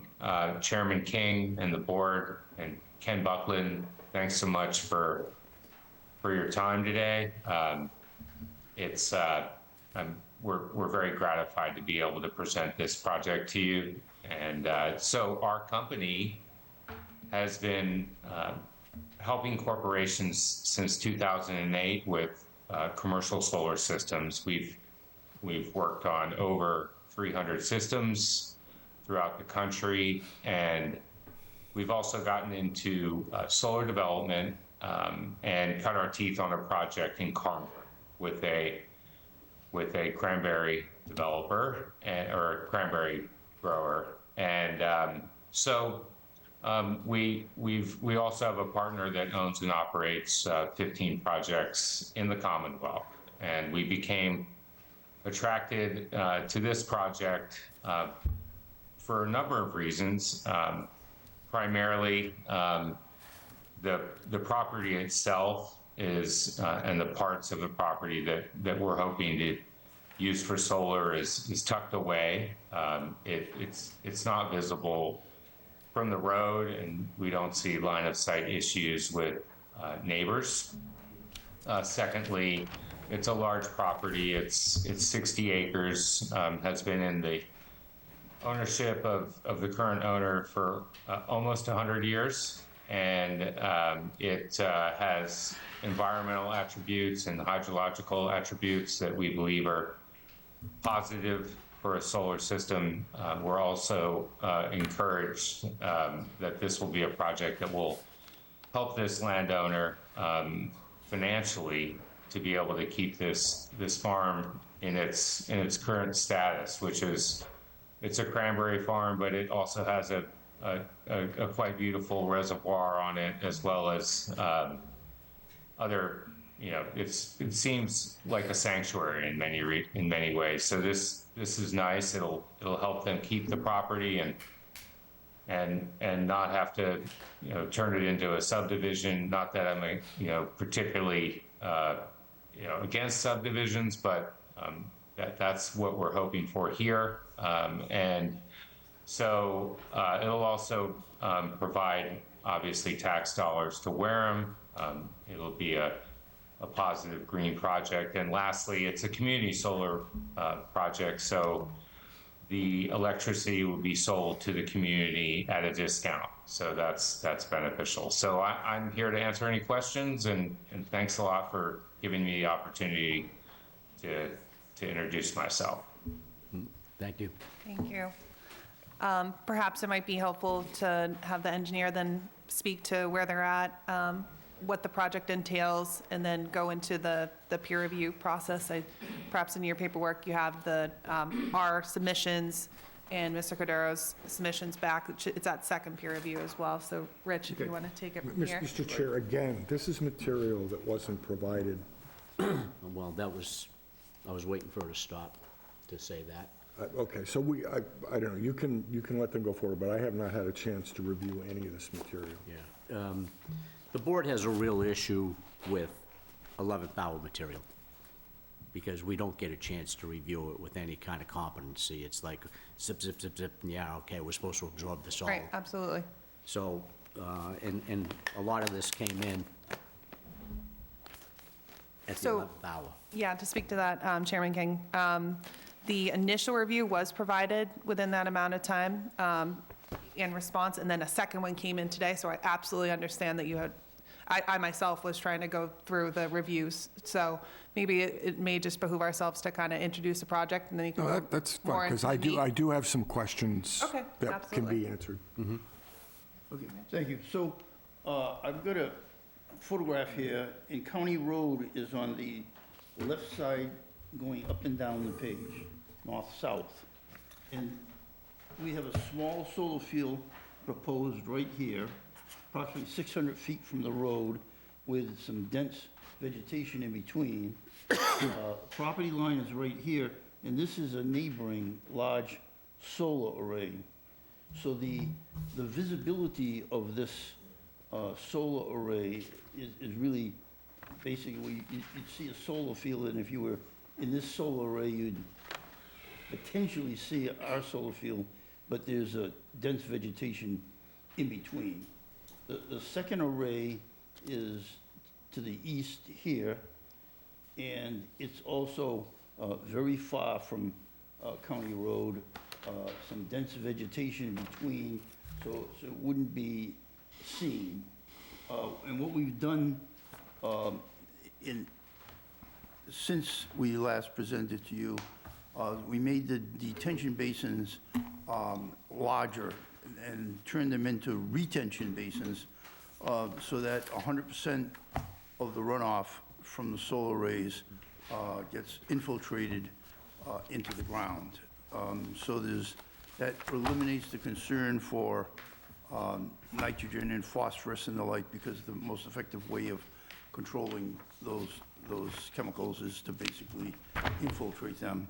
And all of that water would then slowly seep and feed the wetlands. We're maintaining a 50-foot buffer zone from the wetlands, and since we're infiltrating all of the groundwater, there will be no impact from having disturbed the outer 50 feet of the array. That allows us to maintain the conservation area. The concept of holding the entire 100-year storm is to allow it to slowly seep into the ground. We did a series of test pits last week, and that's some of the data that we just provided to you today. The first detention basin, which is the smaller one, has excellent sandy soil, water table down at 12 to 14 feet. So it's ideal conditions for infiltration basin, and basically the stormwater will disappear within hours. The soil in the detention basin for the larger array had a higher water table and slightly tighter soils. So we're going to make sure that accumulation of water in the detention basin doesn't exceed 18 inches in the 100-year storm. And that will allow plenty of time for that 18 inches to seep into the ground. And we've also modified the landscape plans to be pollinator friendly. The shrubs that we've planted along the edge of the solar array are pollinator friendly, and the meadow that is being planted underneath the solar panels is pollinator friendly, so that we're basically going to have flowers from March through November. So it's a really broad pollinating season. So we think we can get full pollinator certification. And the big news, after having listened to our presentation from Borrego, is we're not going to have energy system. There will not be batteries. There will be no lithium. It's going to be straight solar panels, inverter, transformer, and then wiring into the grid. I think this is your copy. Fluids in the transformer are biodegradable. Basically, it's mineral oil, so it has no impact on the environment. We received the comments from Allen and Majors today, and there were no major issues. They're housekeeping items predominantly. That was the comments to the planning board. They also commented to the Conservation Commission. And our concern is always that we have one set of plans, that the modifications we make for the planning board are also made on the set with the Conservation Commission. And we think that in the next week, we can reconcile all of those comments into one set of plans that satisfies every one of those measures, and be ready for your input.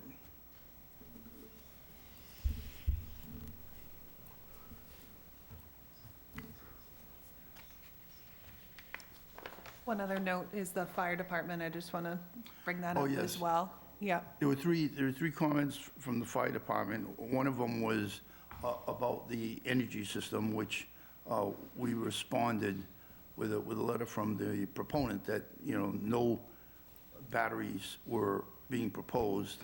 And the fire chief also wanted dimensions on the plans for the width of the roads and the radiuses of curvature for the curving. And we gave him a digital truck sweep analysis that showed that his vehicle can come in all the way to the end of the array and turn around conveniently and then leave.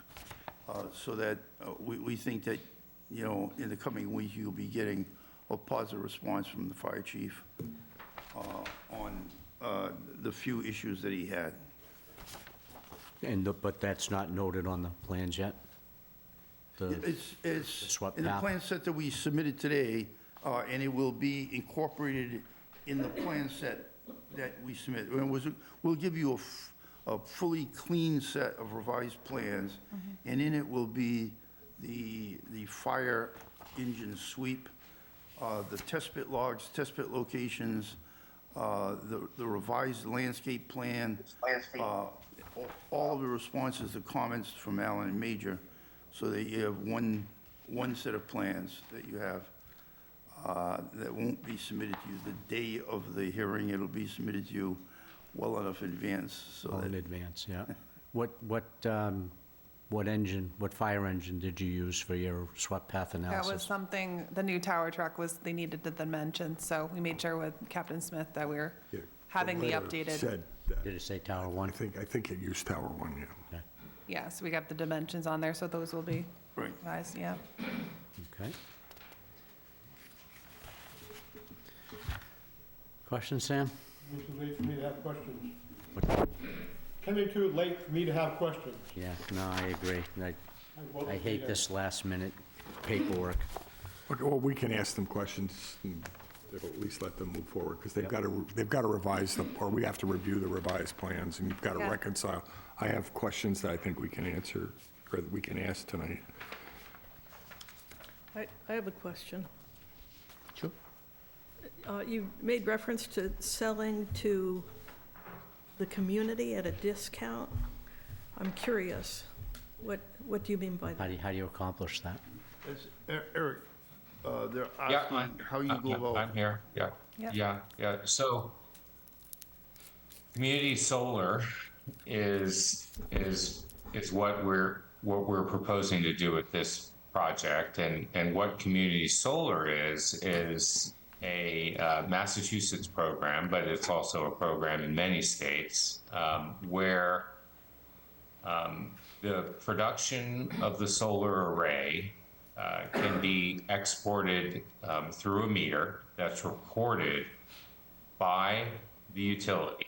And so let's say that we put 100,000 kilowatt hours through the meter in July, for instance. Then what we will do is tell the utility that to allocate those 100,000 kilowatt hours to community members' utility bills, and those will be allocated as credits against those members' usage, and the members will then pay us a discounted rate for electricity.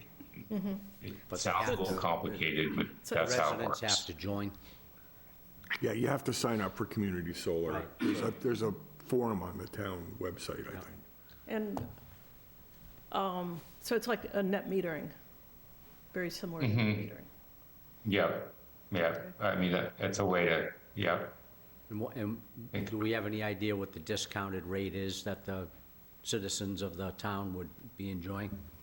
I mean, typically, it's 10% of a discount to their normal utility rate.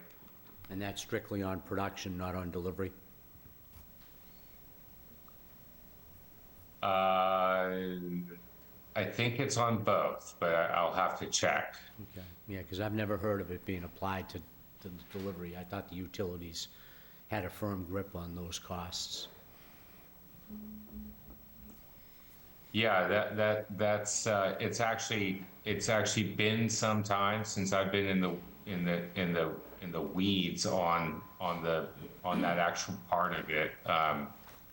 The last time we completed a project was back in 2014, and then we took a break when things changed. The market changed in Massachusetts, and actually, as you've seen, we came back into the market and did work in 2018, and so that's how long the landowners have been waiting, of course, primarily due to the interconnection issues that you guys are painfully aware of. So for me personally, it's been a little bit before to understand those nuances, but I can get those answers for you. Yeah. Sounds like you might be correct. And what is the status of the interconnect agreement? Chris?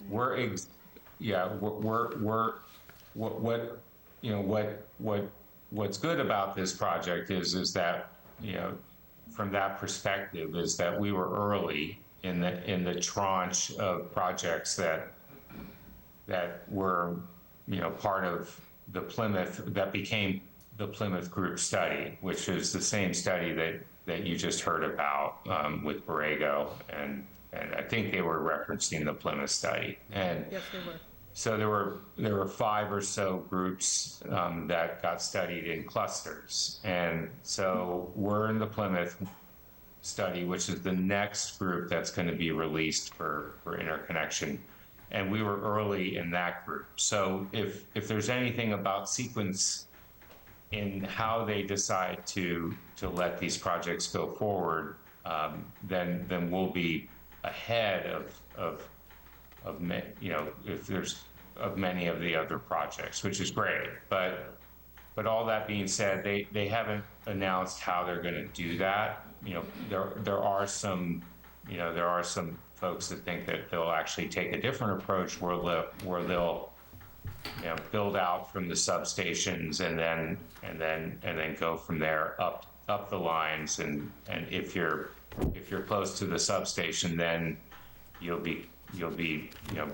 able to be serviced more quickly.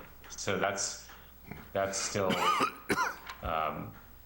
getting sorted out, but we're not as large a project as the one that came before, which will make it likely easier on us.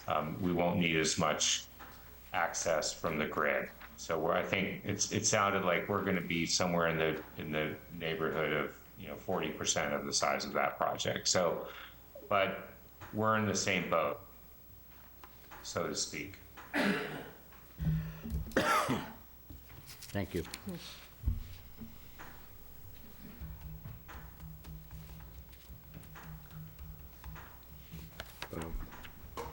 Whenever you're ready. Whenever you're ready, I assume. Let her rip. Okay. First, a question, and it will go back to Mr. Cordero eventually. Mr. Buckland, what version of the bylaws, I think this should be subject to the spring 2023 bylaws? I believe so. Okay, I believe so. So, to Mr. Cordero, I believe in my brief review of your note 1, you made reference to the 2022 version of the bylaws with as yet unapproved AG comments. The AG comments have been approved, and I think the reviews should be conducted. I don't think it materially impacts your findings, although I have to read it more closely. But I think, so we should establish, is that the applicant agree that's the April 2023 version of the zoning bylaws? Yes, through the chair. And I know Mr. Cordero's latest review, he did put that updated April 2023. Great, thank you. I scanned the first one, I didn't see the second one yet. Thank you. So we're all good on that. Thank you. To confirm,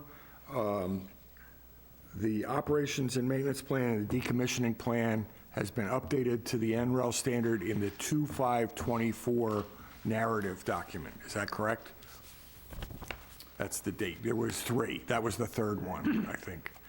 7/23, excuse me, 20, I said 24. It was a 7/23 and 8/23. I think 2524 has the latest document where you agree to the decommissioning bond. We do have the decommissioning value within our documents. It's also, I think I want to establish that that's the latest one, and that's not going to change. It's going to change if you take the BESS out. Is that correct? Yep, that is correct. Yep. Okay, so that document will need to be updated. But thank you for acknowledging that value. I've got to go through it more closely. It's very short. Okay, the next question, again, very cursory review. The board has established a pollinator seed mix. I don't know if that was provided to you, but we'd like to make sure that you use the standard pollinator seed mix. And you're allowed to review it and say, okay, the grounds that we have here, it's not appropriate. And we'll work with you, but we have a baseline pollinator seed mix. is that within, sorry, through the chair, is that in the new rules and regulations? I'm just curious, or is it more something when you come before the board? It's what we've been established is it needs to get into the rules and regulations. Sherry, it needs to get into the rules and regulations. But we've been establishing, we did a lot of work at an early solar project, and we've been trying to promulgate that. So if you don't have a copy, We do. Yeah, we don't have No. a copy, so. do you have a copy to send? Otherwise, I'll, okay. Thank you. And as I said, we work with you on that, but we're trying to make sure that there's good ground cover under the arrays. I think you're in a very wet, moist area. You should have less problem establishing ground cover than some of the sandy projects we've looked at. And you may recommend there's a better mix, but what we want to do is make sure there's good ground cover, doesn't grow up too high to hit the panels. And then there's I have to read your application again, and Mr. Cordero did a good job of that. I have to read his final review, but we don't want to use chemical treatment. We don't want mowing. If you want to put sheep out there, that's okay, but goats. Yeah, my son raises goats, he rents them out to eat vegetation. Might need a card. So I covered the pollinator.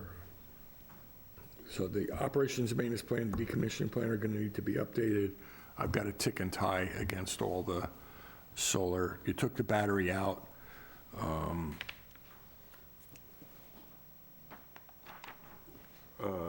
You're going before Concom, so there's some concerns about the arrangement of wetlands, I know, but we'll wait to hear from their recommendations. That's where I'm at tonight, and I haven't had a chance to read the latest peer review, but. Okay. Mike? I did want to make one comment, just for clarity. I know we're on the agenda a little bit ahead of this item concerning some subdivision work that we're doing, and I'm not exactly sure how that relates to the bylaw. I guess when we get there, we can figure that out, but I just didn't want to. So your subdivision plan is to perfect your zoning protection against the. Yeah, so through the chair, I have the dates. That was October 17th when those were stamped in, so they are so both of those. Pre-fall town meeting, that's what I thought. Exactly. So, yeah, that is next on the agenda, so. Yep. we can talk Okay, about thanks. that. I just. Here. But those two projects coincide, so you're going to perfect your protection under the spring town meeting. The A&R gives you some, although it gives you perfect for use, but not for dimensions. Is that correct? Is that what we've established? Yeah, but this is a preliminary subdivision. Oh, it's a subdivision, not an A&R. Never mind, forget my last comment. Yeah, and we have to do a definitive within the 7 months. Right. Yep. I was thinking, we learned from the A&R, but this is a different way of protecting your zoning.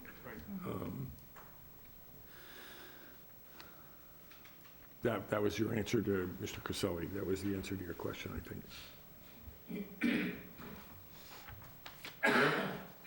Trying to stay on top of these things, Mike. Yeah. Good It's luck. coming at me too fast. Good luck. Mike, do you have any comments, questions? Well, looking through these small prints, seems like you're pretty close to the wetland buffers on most of them are raised. They run right on the edge of the buffer. Now, a lot of them cranberry bogs are banded, I believe, all around there. Yeah, we don't have any cranberry bogs close to our solar panels. We're basically up gradient, and we run into the natural wetland system. And you're aware there's a major subdivision going behind this, Yes. behind your second array. I see you got a buffer, so I see. Oh, yeah, that's the one area that we're gonna have to buffer. There's a proposed subdivision just to the east of this larger array. So this particular eastern buffer is Yeah. going to be very important, the most important out of all of our buffers. And we propose to have it being performance standard. In other words, that you're gonna be able to walk along there and see that at no point can you see somebody at the property line. That will plant enough evergreen trees so that, because a lot of that vegetation is tall white pine. Is it gonna So it's- affect the, So it's very dense at the top, but very leggy on the bottom. Is it gonna affect your solar panels up being so high for shade? No, we'll be okay. There will be an impact in the early morning, and there will be an impact later in the day. Just the nature of the vegetation. You know, I hate to see you come back and say you're gonna top all them trees off. That would be a shame. Yeah.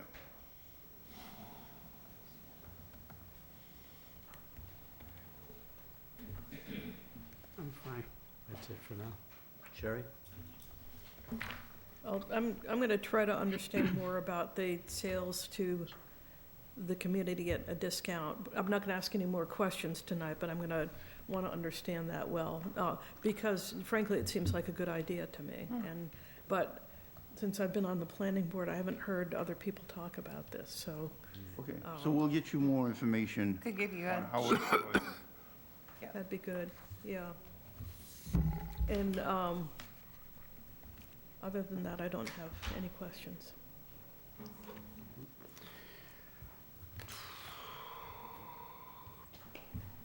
Being a public hearing, is there anybody from the audience that would like to step forth and comment? Either in the audience or on Zoom.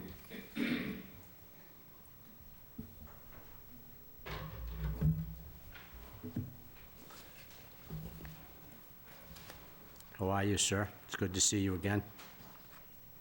Can I approach now? I would never stop you. Sorry, wait. Oh, that's okay.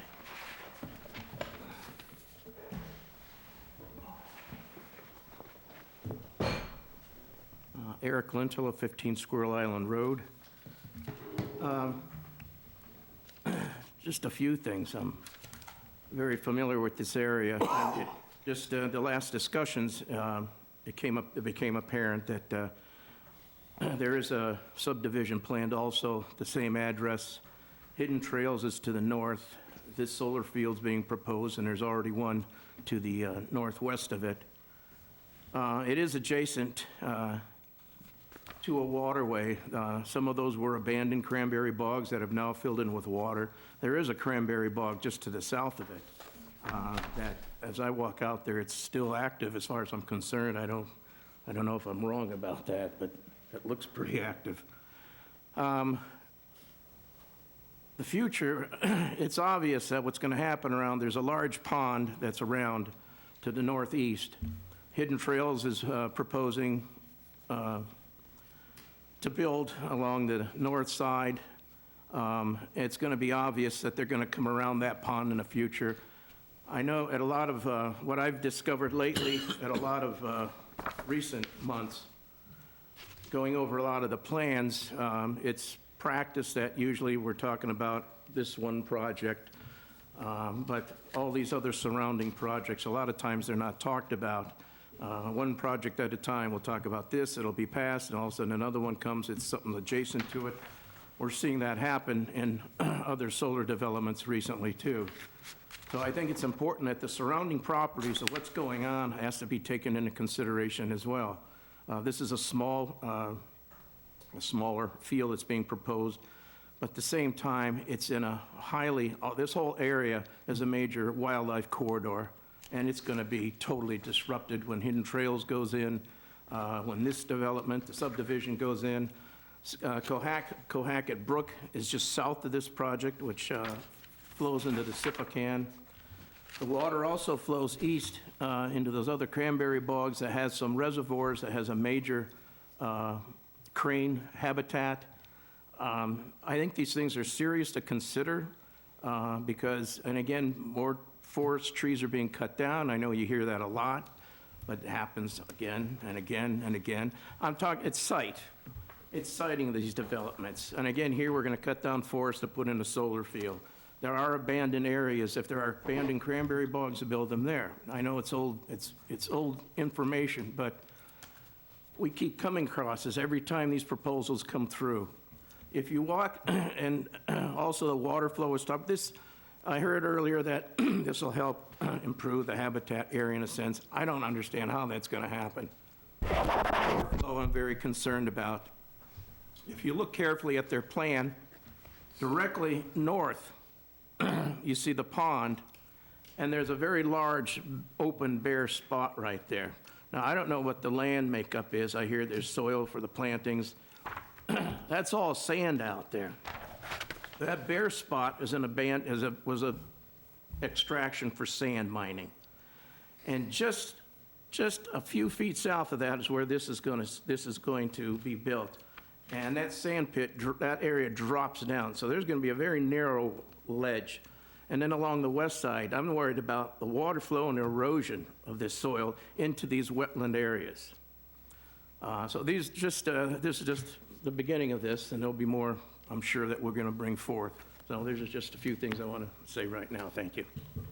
Thank you, sir. Is there?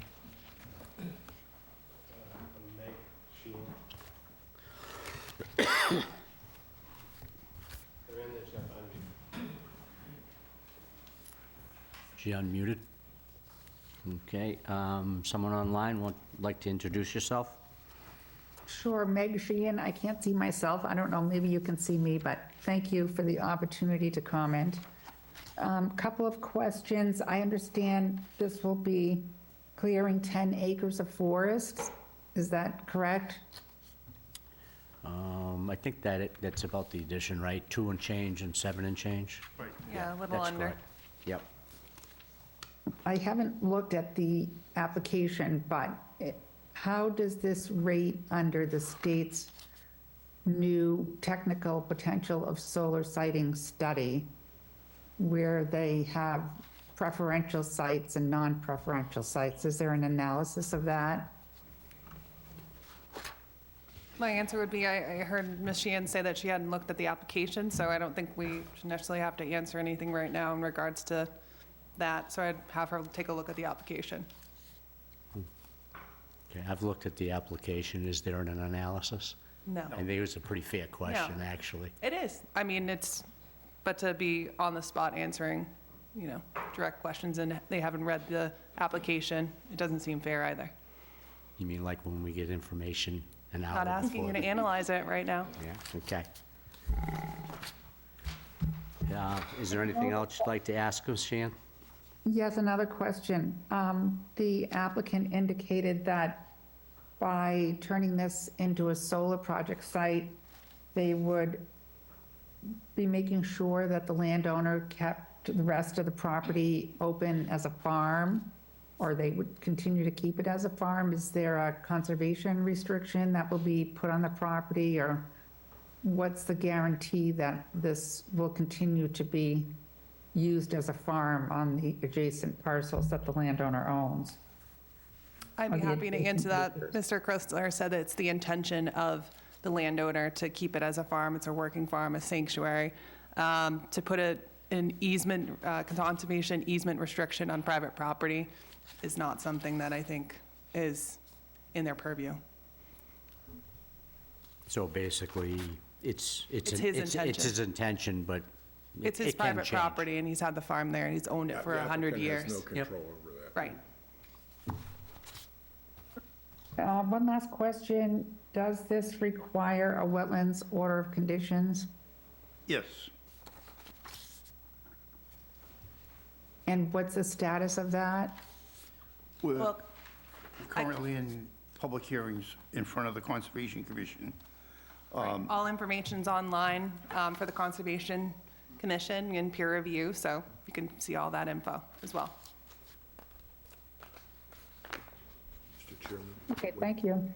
Yes, ma'am, A thank you. redirect from Ms. Sheehan's question to the applicant, and I know I'm not asking for analysis. She made reference to a technical state requirement. Was it in the beginning? Are you familiar with the requirement that she? No, are you familiar with that as well? No, I'm No. not familiar. Okay. Can So- you please research that and provide the board Absolutely, I will provide you, information on if I that? can understand what, Yeah, what you're speaking to. I'm familiar with it, so Okay. I can give it to you if you need it. Well, can you give it to me also? I could Is it definitely a do that. CMR, or is it just an advisory? It was Whatever. a study put out by the state. The state commissioned a consultant to look at the entire state and to rate every piece of it for its potential for solar development. And it looked at various criteria and graded, again, every piece of the state for whether it's good for solar, so-so, a little bit less so-so, or bad. Roughly, it's sort of a map of the entire state. So if you were to take the interactive map provided by this study, which I will send to you, you can determine what it thinks of the area that you're seeking to develop. So that's from an outside consultant that was commissioned by a department It of, was Horsley Witten Okay. who did it. It's easy for me to find. okay, It's absolutely. Now that called- you've described it, I remember it, but Yeah. I don't So if you could send me the access. Yeah. We have not applied that in the past, Yeah. have we? We have not had occasion to, I think. No, we haven't. Right.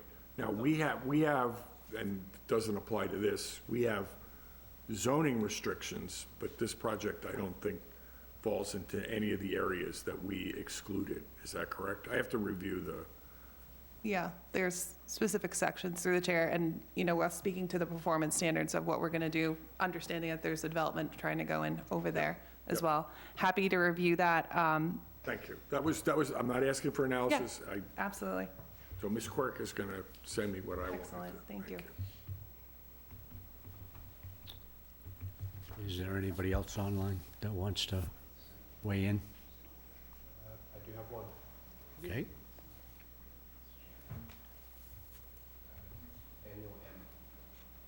Daniel M. Is he unmuted? There, is that? My name's Pat Zimmer. I'm the property owner. And I had a couple of issues. I took issue with a couple of things that have been said. I don't believe that the gentleman from 15 Squirrel Island Road has his bearings exactly on where the solar field is planned for. And I don't think he's too sure of the location of this Cohasset Brook. That's, I was gonna say, that he's entitled to make his comment, right, wrong, or indifferent, like anybody else. So, is there a, is there? No, I realize that. Okay. I just, I just wanted to introduce myself as a citizen of Wareham. And to tell you that as a former member of the Open Space Committee, I'm very committed to this project. I really would like to see this come to pass for the betterment of the whole area, plus for my own betterment to be able to maintain the property. Okay. Well, I appreciate Thank you you. calling in and commenting. There was mentioned by your representatives that there was a desire to maintain the balance of the property as a farm. Is that in fact your intent? Yes, yes.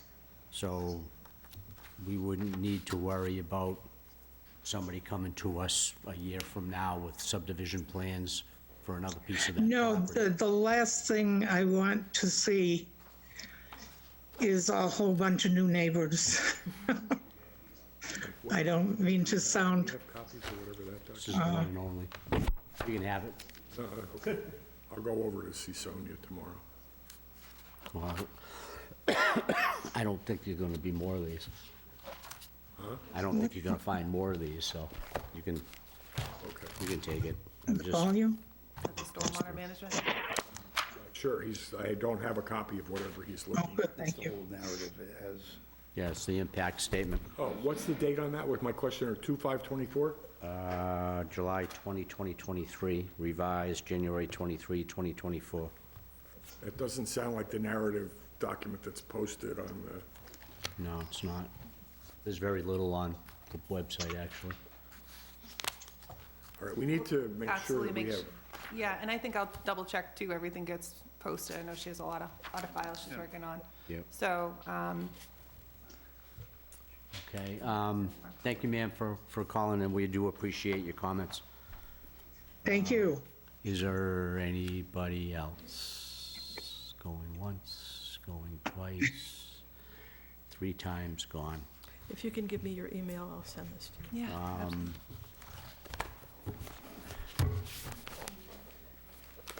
So at this point, obviously, there's some paperwork that needs to be absorbed on our part, paperwork that needs to be updated on your part.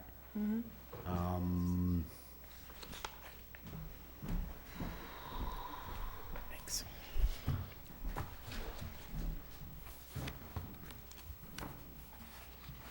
I guess I'd ask the board what, how much time they would like.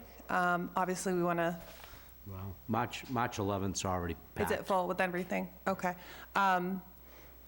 So I'm just curious, through the chair, how would you like, if we're kind of in the midst of the peer review with Mr. Cudera, and should we just be like CCing or sending it to Sonia, and then you'll be getting all of those notices? Yeah, all the communication has to go to the planning office, and then from there it'll be. And then she's gonna send that off? Disseminated out to the board. Okay. So you're in the middle of the peer review with Mr. Cordero. You're in the process of being in front of the Conservation Commission.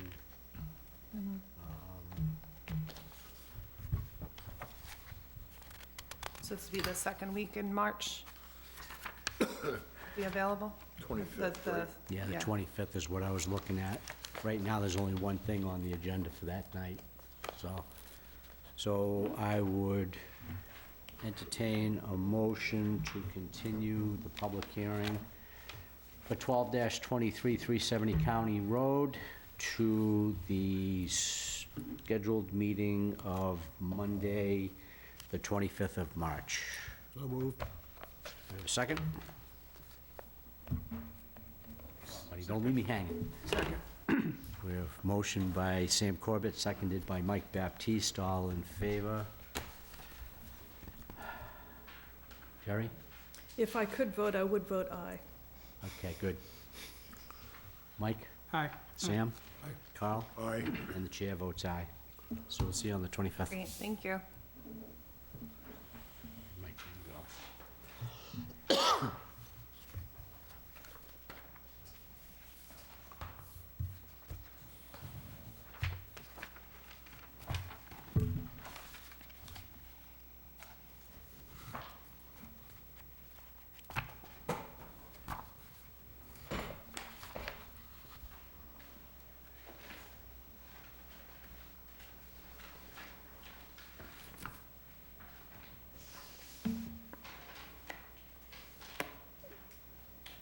Okay. It is kind of out of order, but since how you're already sitting there, we'll hop over the other person and go to this. That's us too. Well, yes. North Carver Road is you as well? Oh, well then we'll stick to the schedule. Continue public hearing for 18-23 Christi LLC, preliminary subdivision plan 1-13 North Carver Road. Great, thank you. So this is another zoning freeze application here, and this was submitted again October 17th. So it's a preliminary plan, and I don't think you have yet in front of you the site plan review and special permit for this one, so that needs to come to you. But that's essentially what this case is. So I'm not sure how you guys are handling those, if you've kind of just tabled them, or we know we have to get a definitive site plan to you within the 7 months of the filing. So that's something that Rich will be A working on. definitive subdivision plan, not a definitive Sorry, site. I'm sorry. Yes, you're correct. Is this?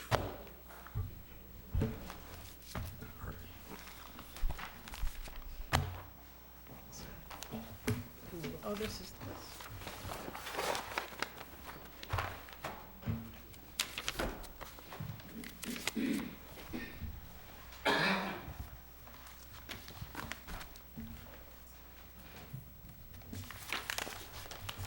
And Mr. Chrysler is also a part of this project as well.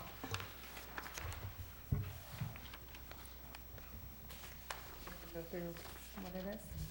Yeah, basically, this is the same site we were just looking at for the solar field with County Road on the very left side of. We're doing Christi. We're doing It's a North different Carver. project. Oh, we're doing North Carver. Yeah, I knew that. that's okay.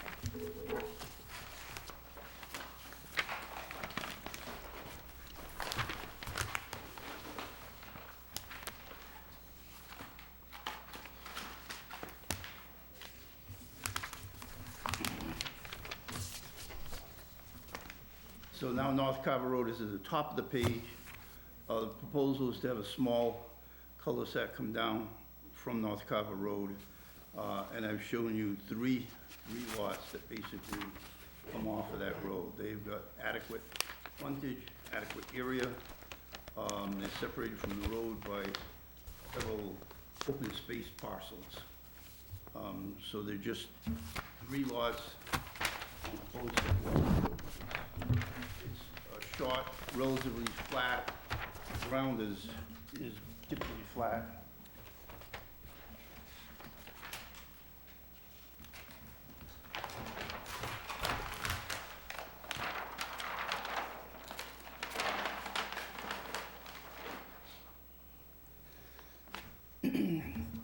This is the blow-up of the road, again, coming down, and the drainage would come from the cul-de-sac to a low point, and from North Carver Road to a low point, and come into a detention basin, which would mitigate the peak flow from all full range of storms, and that would discharge to a wetland system that's on the lot. The grades on the road are moderate. Good site visibility along North Carver Road, and good site visibility along the proposed road. And as I said, moderate grades throughout.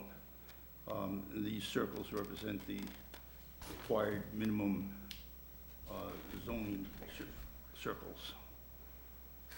So it's pretty straightforward. And as Jillian said, its sole purpose is to freeze the zoning. And if I may, curious how you would like this handled. I know that we did get a peer review estimate for these. I don't know how you've done the other projects, if that's the standard moving forward on these zoning freeze subdivisions. Typically, what we've done is not have the peer review, not spend the money and the time on the peer review. We did a bunch of them, but there was some agreements in place, right? When we did this in January of 2021, for 5 or 6, there was a covenant put in place that they weren't going to actually build the project. That's right. So do you have the form of that agreement? I don't remember. You can give it to them. Yeah, so we did a bunch of projects that way, but there was a covenant put in place saying, we're really not going to build this. Okay. Absolutely. I don't think That's that we have a problem with that. Basically what I said, yeah. So there's no point in asking questions about the road bed and, Right, right. okay. Mr. Chair, I do have some questions. I understand zoning freeze. Can you, I don't know if you have a locus map, where is this in relation to the Rocky Maple Solar Project, Linda Rinta's project? This then is going further down that road, or how does it? Across the street. Cross the street? Rocky Meadow had their entrance, their power was coming out straight across the street where they used to put the bees.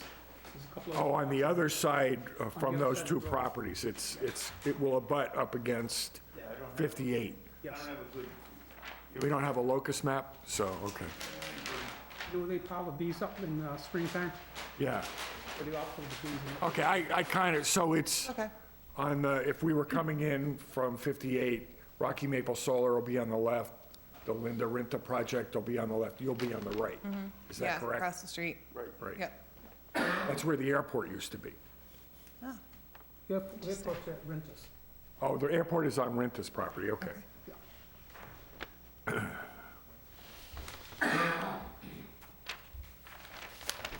Thank you. I kind of knew Yeah. where it was, but I was trying to spatially lay it out. So this will be another solar project. They look the same initially. Yep. They all look the same initially, little cul-de-sac, 3 big pieces.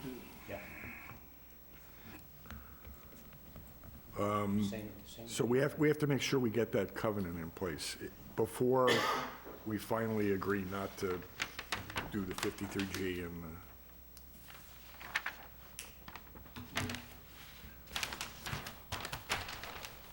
So do we want to get that in place before we act on it?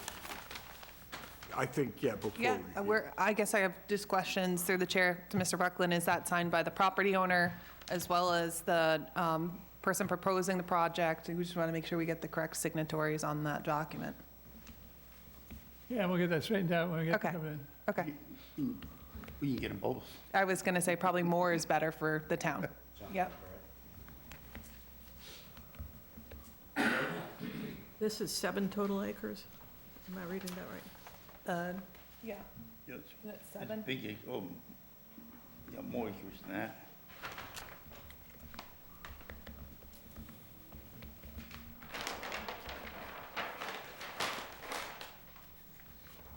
Uh, 60.1 acres. Oh, okay. See a lot of trees on that property. See a lot of trees on that property. Yeah, we'll be following up with the solar plans for you guys to be able to take a look at that.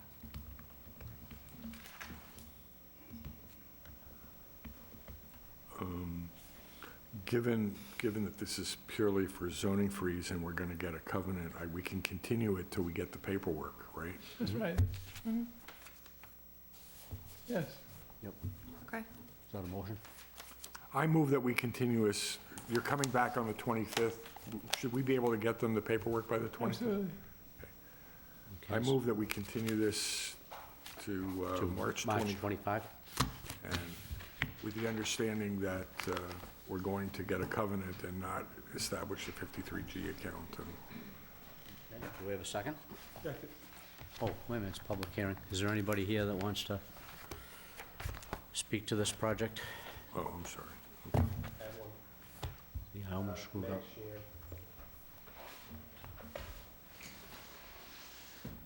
Thanks for the opportunity to comment. Just would like to clarify, is this the Rocky Maple Solar Project that borders on Carver, Wareham? It's like 60 or 80 acres? It's across the street from that, yes. It's not the same project. So does it extend into Wareham? This project is entirely in Wareham, right? I'm sorry, Carver. It's right in the Middleborough Carver line. It's North Carver Road, but it's Wareham Town. The entire project's in Wareham? So it's on the other side of the Weeantic River from the Rocky Maples Solar Project? No, it's across the street. Across the street. So it's not on the river, it's on the other side? Yes, the river is behind Rocky Maple Solar and Linda Renta. This is on the other side of the road. Right, Mike? Well, Linda Brent is separate from Oh, Rocky it does, Maple. it does, I'm sorry, it does touch the river. So is it the Rocky Maple Solar Project? No, It is not. Not. But it's on the same side as Rocky Maple? no, No. across the street. All right, then I thought you said, I'm sorry, I was confused by what Mr. Schultz said. Okay, so, Ms. Sheehan, to clarify, the question I asked is if you come in off of Route 58, come down North Carver Road, on the left-hand side is the Rocky Maple Solar Project. Further down on the left-hand side is the project for Ms. Rinta. I forget the official name of that project, but it was Ms. Rinta's project.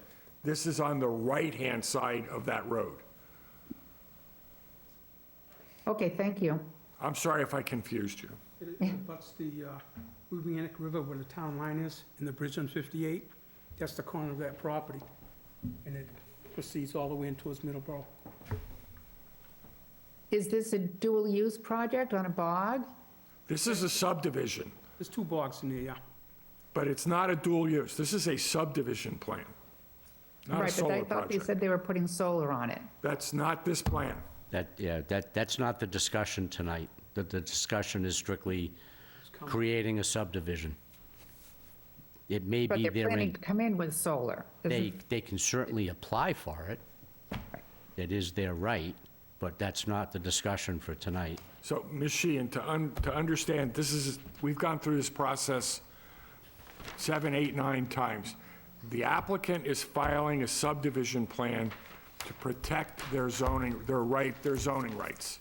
So they'll get a zoning freeze as long as they file a definitive subdivision plan Within 7 months. within 7 months. They've asked the board to forego funding a 53G account for peer review because they're not actually intending to build the subdivision. It's a legal artifact or artifice. However, and the board has done this in the past, grudgingly, but in order to protect the town, we're going to get them to sign a covenant that says they're not actually going to build the subdivision. So that covenant will be signed and filed. But unless and until they file another plan for a solar project, site plan review special permit, which is their intention, they don't have to tell us that, but they have. Unless and until they file that application, there is no solar project for us to discuss.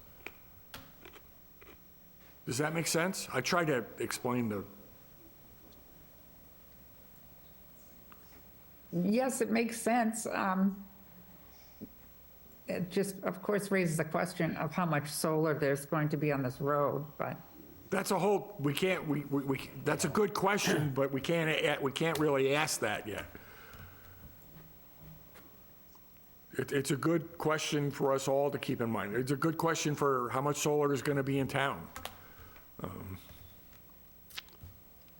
But Is there anything else we can help you with, Machine?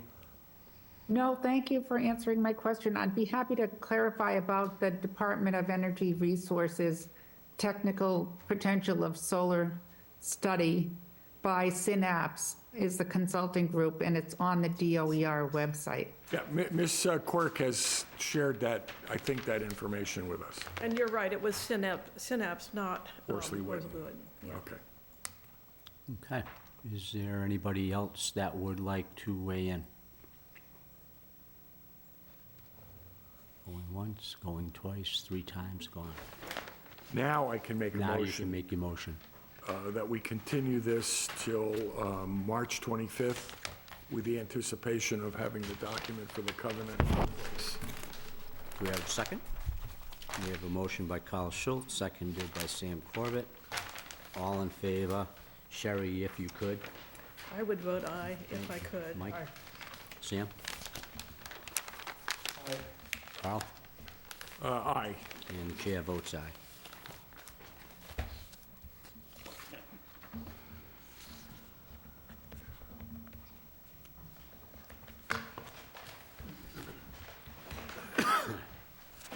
Don't you remember Richard implemented this whole jury-rigged covenant plan for subdivision zoning protections? There were 8 projects that we did this way.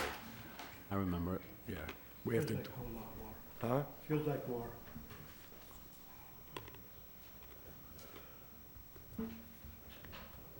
Okay. Next up,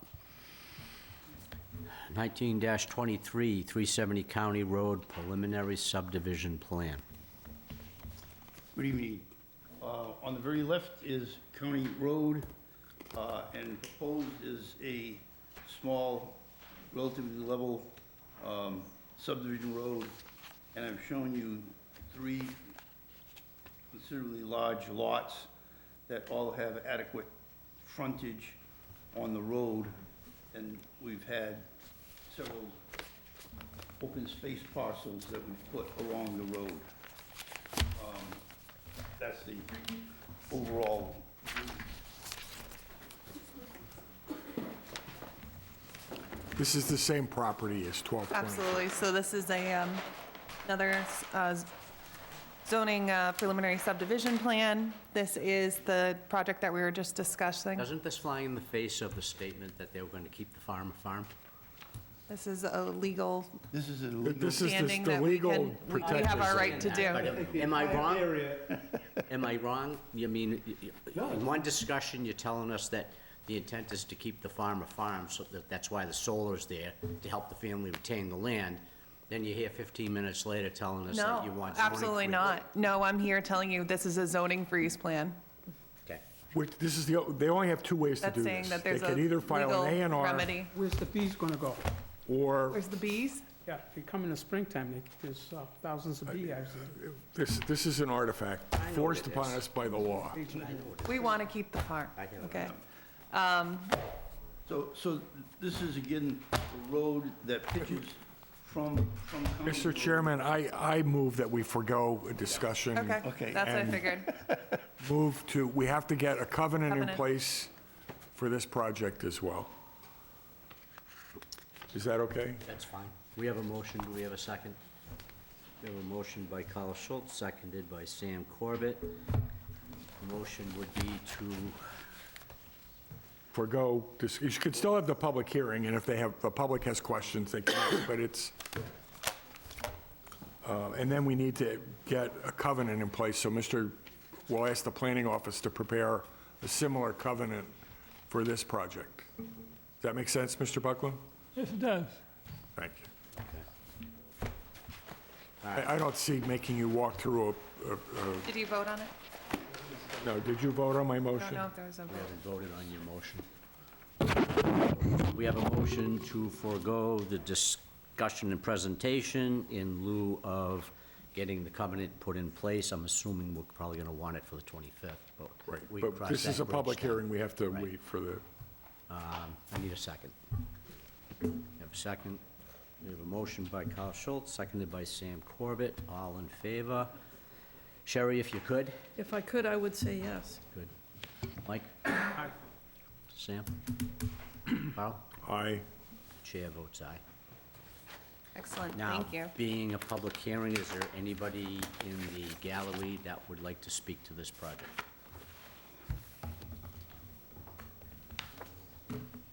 Nobody? Okay, going once, going twice, 3 times gone.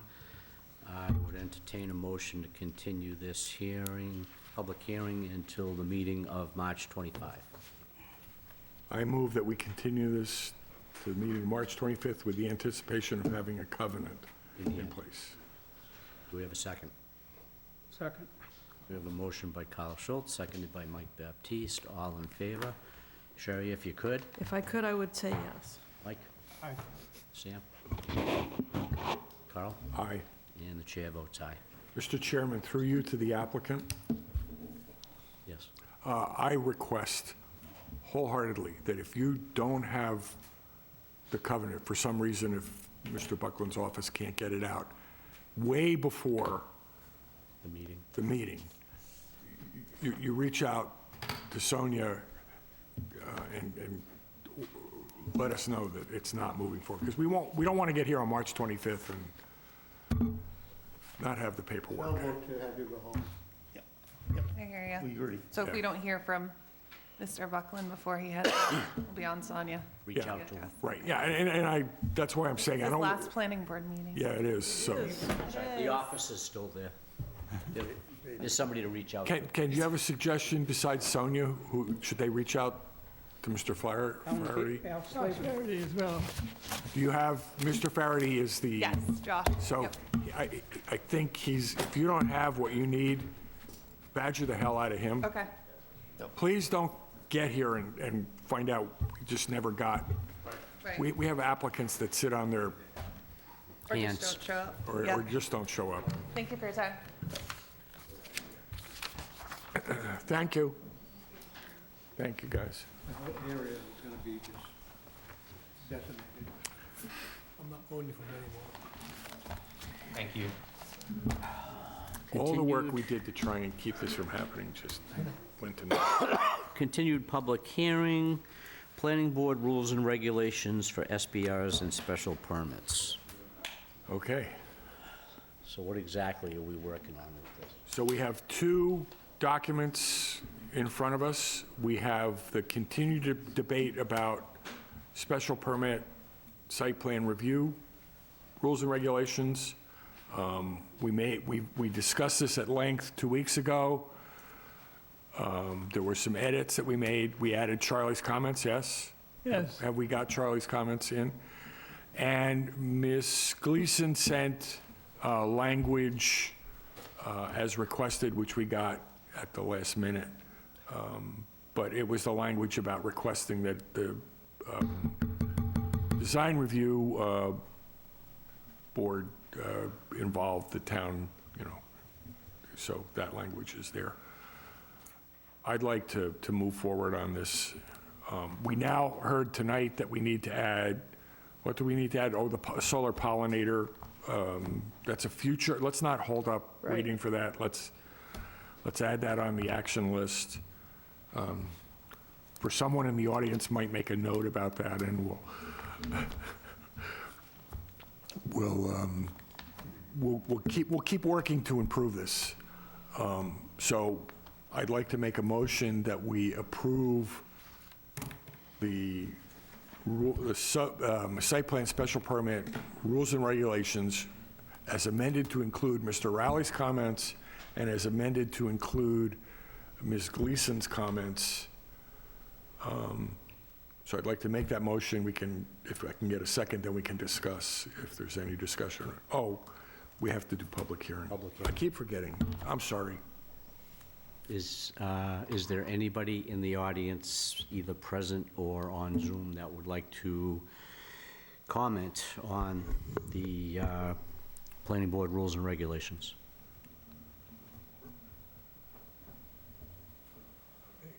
Nothing in Zoom? Okay. Okay, so now I'd like to make my motion that we approve. Close the hearing. Oh, we have to close the hearing first. I move that. Motion? Thanks, Sam. I move that we close the public hearing on this, because we have another public hearing we have to open. Correct. So we have a second? Did I hear that? So we have a motion to close the public hearing by Carl Schultz, seconded by Sam Corbett.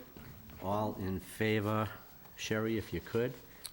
If I could, first I would say that these rules and regulations should also, in the future, clarify the authority and ability of the associate member of the board to vote.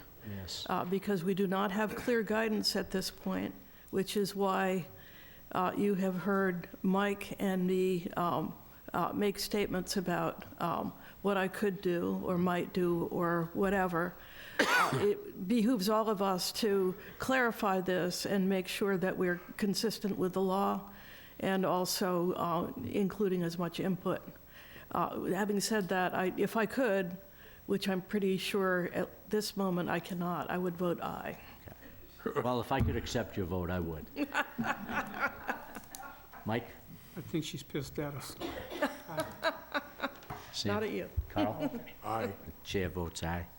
Mr. Chair, through you to Mr. Buckland, you need to help us get this to the clerk, is that correct? That's the next All you step? have to do is put the date in on it and get it to the town clerk. Okay.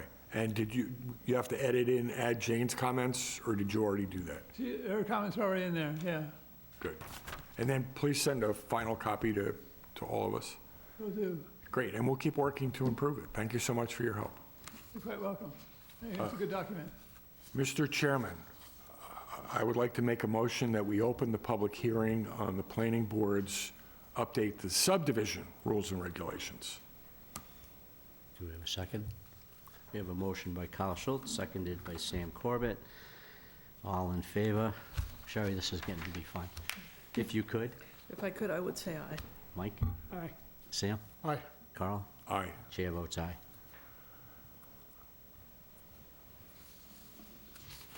So if you want some background, I think probably 2.5 years ago, About right in the summertime. yeah, Sam, Charlie, myself, I think even Richard Swenson had been involved. So this was back when he was still on the board. We began making improvements to the subdivision rules and regulations. During that process, the MS4 regulations came out, which required additional changes. So Mr. Buckland has integrated the MS4 updates to the subdivision rules and regulations. And I think the last piece of the puzzle was, because this deals with roadways, we needed cross-sections of the, so we could talk about the bituminous and the layers and the boreholes and what all.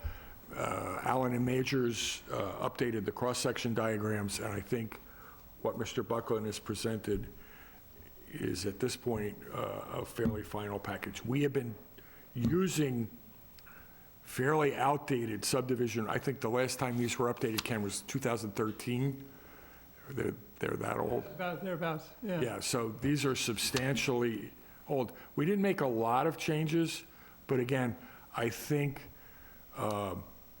much like the site plan review special permit, rules and regulations, much like the design guidelines for the downtown development district, we need to have an ongoing practice of continually reviewing and improving these as we learn that we had a problem where an applicant comes in and the application doesn't proceed the way we think it might.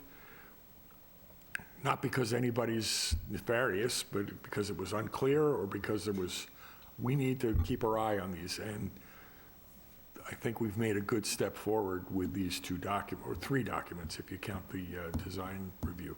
And we probably should go back and look at those periodically. It's been almost a year on those. So anyway, that's my introduction. It's basically the same document we've had. We've added some clarity. We reorganized some things.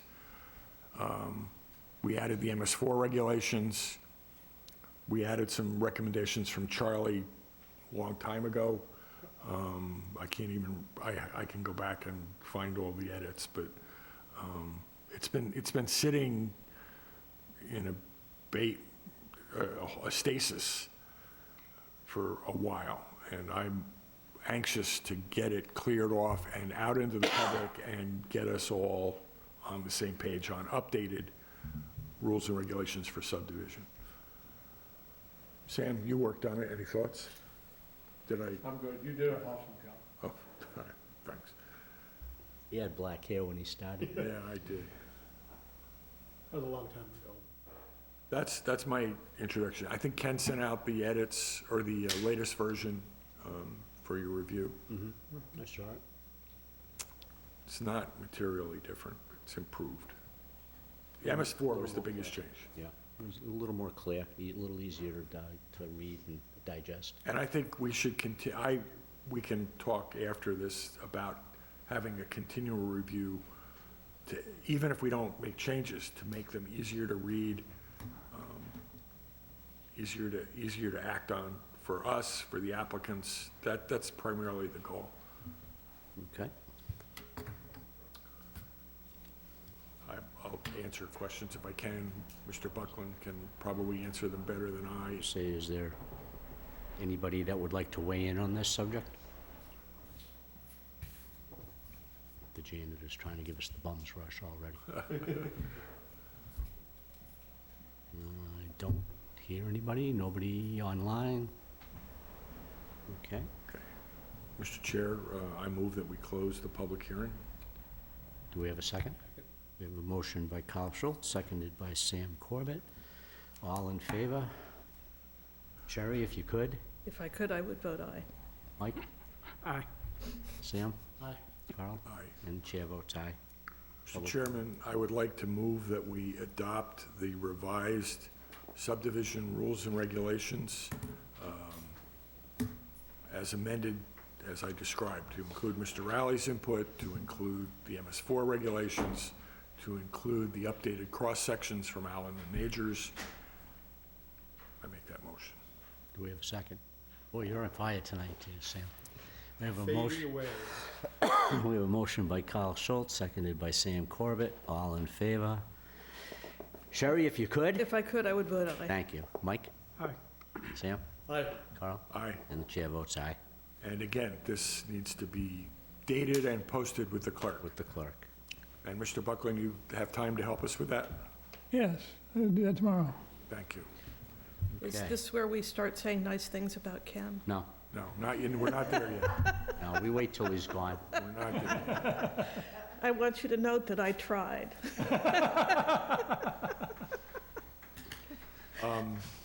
I don't think there's anything else on rules and regulations, right? Nothing else on rules and regulations? No. I move that we continue to work regularly and to the degree possible. I don't think we can have subcommittees. What can we have, Ken? What?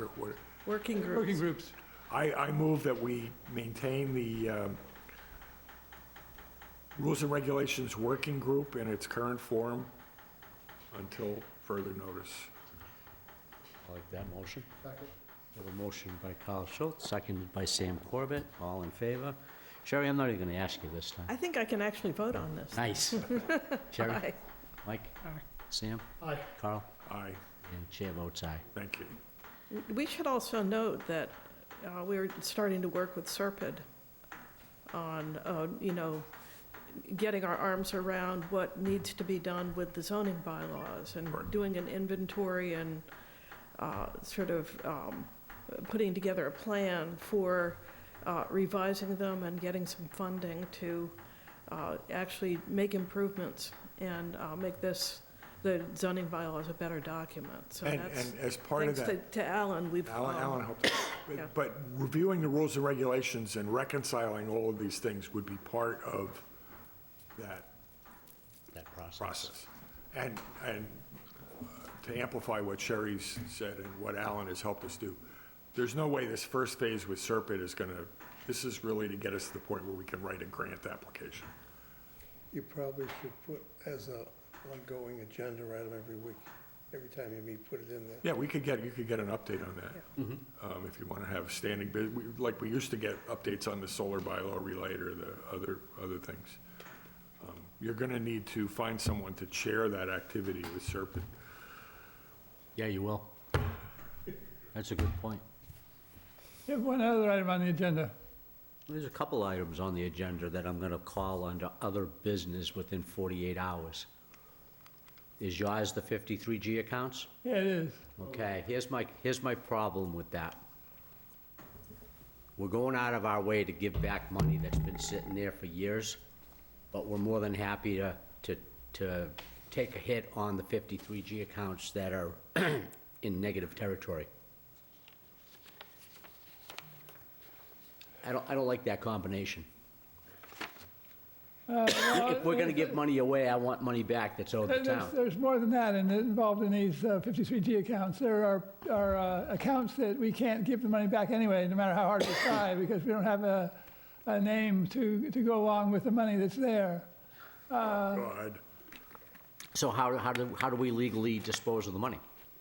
I don't know, that's something we'll have to discuss with town council, but what we have to do is go through these accounts and call them out, because we've just collected a bunch of them and they're sitting there without action that, So this needs to be a standing working item?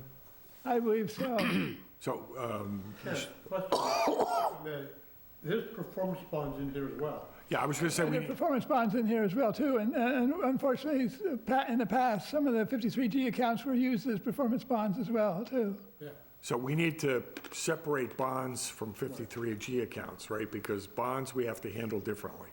You have to handle them differently, but you still have to go through the process of reviewing the analyzing file them, and determining the status of the project and So who in Not the money should the be planning returned. office is going to do that work? I got Ken's That's cell what I phone thought. number if you want. I'm sorry? I have Ken's cell phone number. One of the problems is while the planning board has actively established working groups to do work, this is really, This is an administrative issue. right, and we need Well, to. right now, it's an administrative issue that takes hours of Sonia's time to resolve the bank accounts and, Right. That's all well and good, but how does that translate into hours of our time? We're volunteers. well, you're still taking on a responsibility And for the... you don't want me on this, because I'm gonna be knocking on the door of every one of those accounts that's in arrears looking for a check. So, Mr. Chair, through you to the Well, select, you can try that, but some of the people that are with those negative accounts are dead, so it'd be hard to take it back. Mr. Chair, through you to our select board representative, I think it's entirely inappropriate for the town to take work that they pay employees for and foist it off on volunteers, Well, I think- because they don't want to hire enough staff. Well, if you want, I'll be glad to collect the money if I can go on vacation with it. Now, I was doing some light reading today, because I have nothing else to do. And I could have sworn I saw some verbiage in mass laws that states that the planning board has the authority to hire experts, staff, things of that nature to address issues as they come up. So can we take a vote to appropriate funds to hire someone to clean this mess up? If you have the money to do that, yeah. You don't have any money? There's no funds. I gotta agree with Carl. I hate to say it. I'm not disagreeing, I'm just saying you don't have any funds. It's not in the budget. And we can't take, if we have X amount of dollars that's in funds that is owed back to people, but we don't know who they are, where they are, or if they're even alive, we can't take those funds and offset the accounts that we're in arrears with. I think those funds have to go back to free cash. I don't know if that's the case But does or not. free cash take care of the ones that are in arrears? No. Yeah, I didn't think so. A lot of the ones you're gonna find that the builder or whatever went bankrupt on purpose or whatever. That's why you can't do anything with them. I suggest getting hold of Rich Bowen and see what you can and can't do. But it's not that easy. But we have a request from the planning office for us to actually do the work. Yeah, but he's gone now, so forget that. Well, then, and in fairness to Ken, and I understand the game we're playing here, who's gonna do it? Sonia, I agree, Sonia, there's not enough staff. The town won't hire enough staff to do this work. No, so they won't hire enough, they don't have enough money to hire enough. Well, that, This comes a circular. yeah. Yeah, it's a circle, but that's what it is. So do you leave the delinquent 53G accounts the way they are and just let them continue to grow? Mike, how far back we go with talking about delinquent accounts? 25 years, 30? Do we draw a line in the sand that says any account that's older than X, they just stay on the books? And we don't ever look at them again? They should be written off like they do with the ambulance stuff, that we only get a small percentage of the billing. We have to write off. Oh, when you subrogate against the insurance companies or whatever? We're still going, we're not closing yet. Oh, you think you found a purse? Oh, a purse. Ooh. I left mine at home. Where did you find it?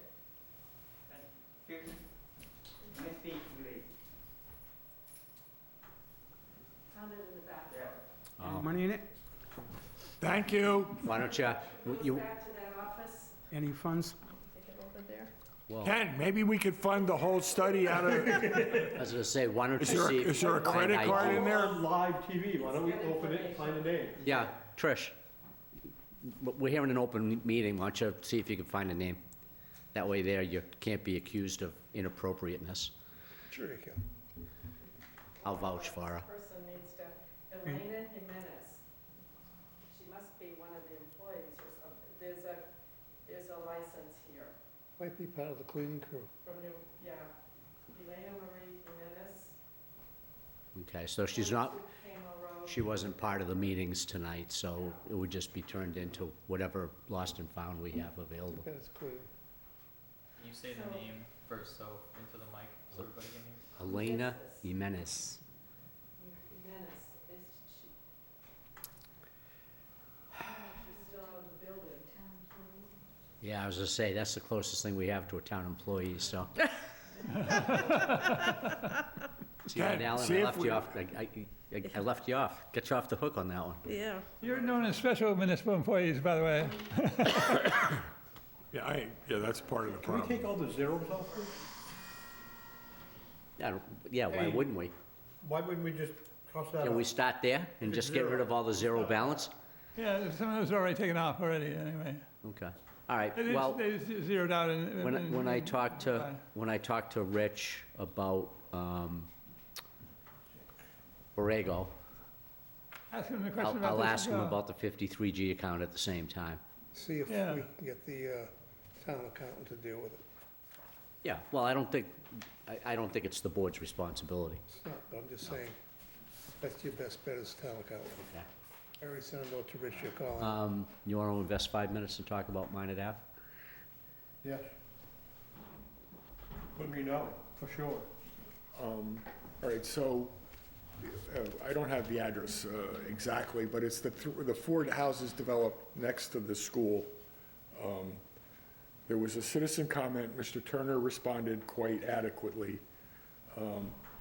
But I have several concerns about that project.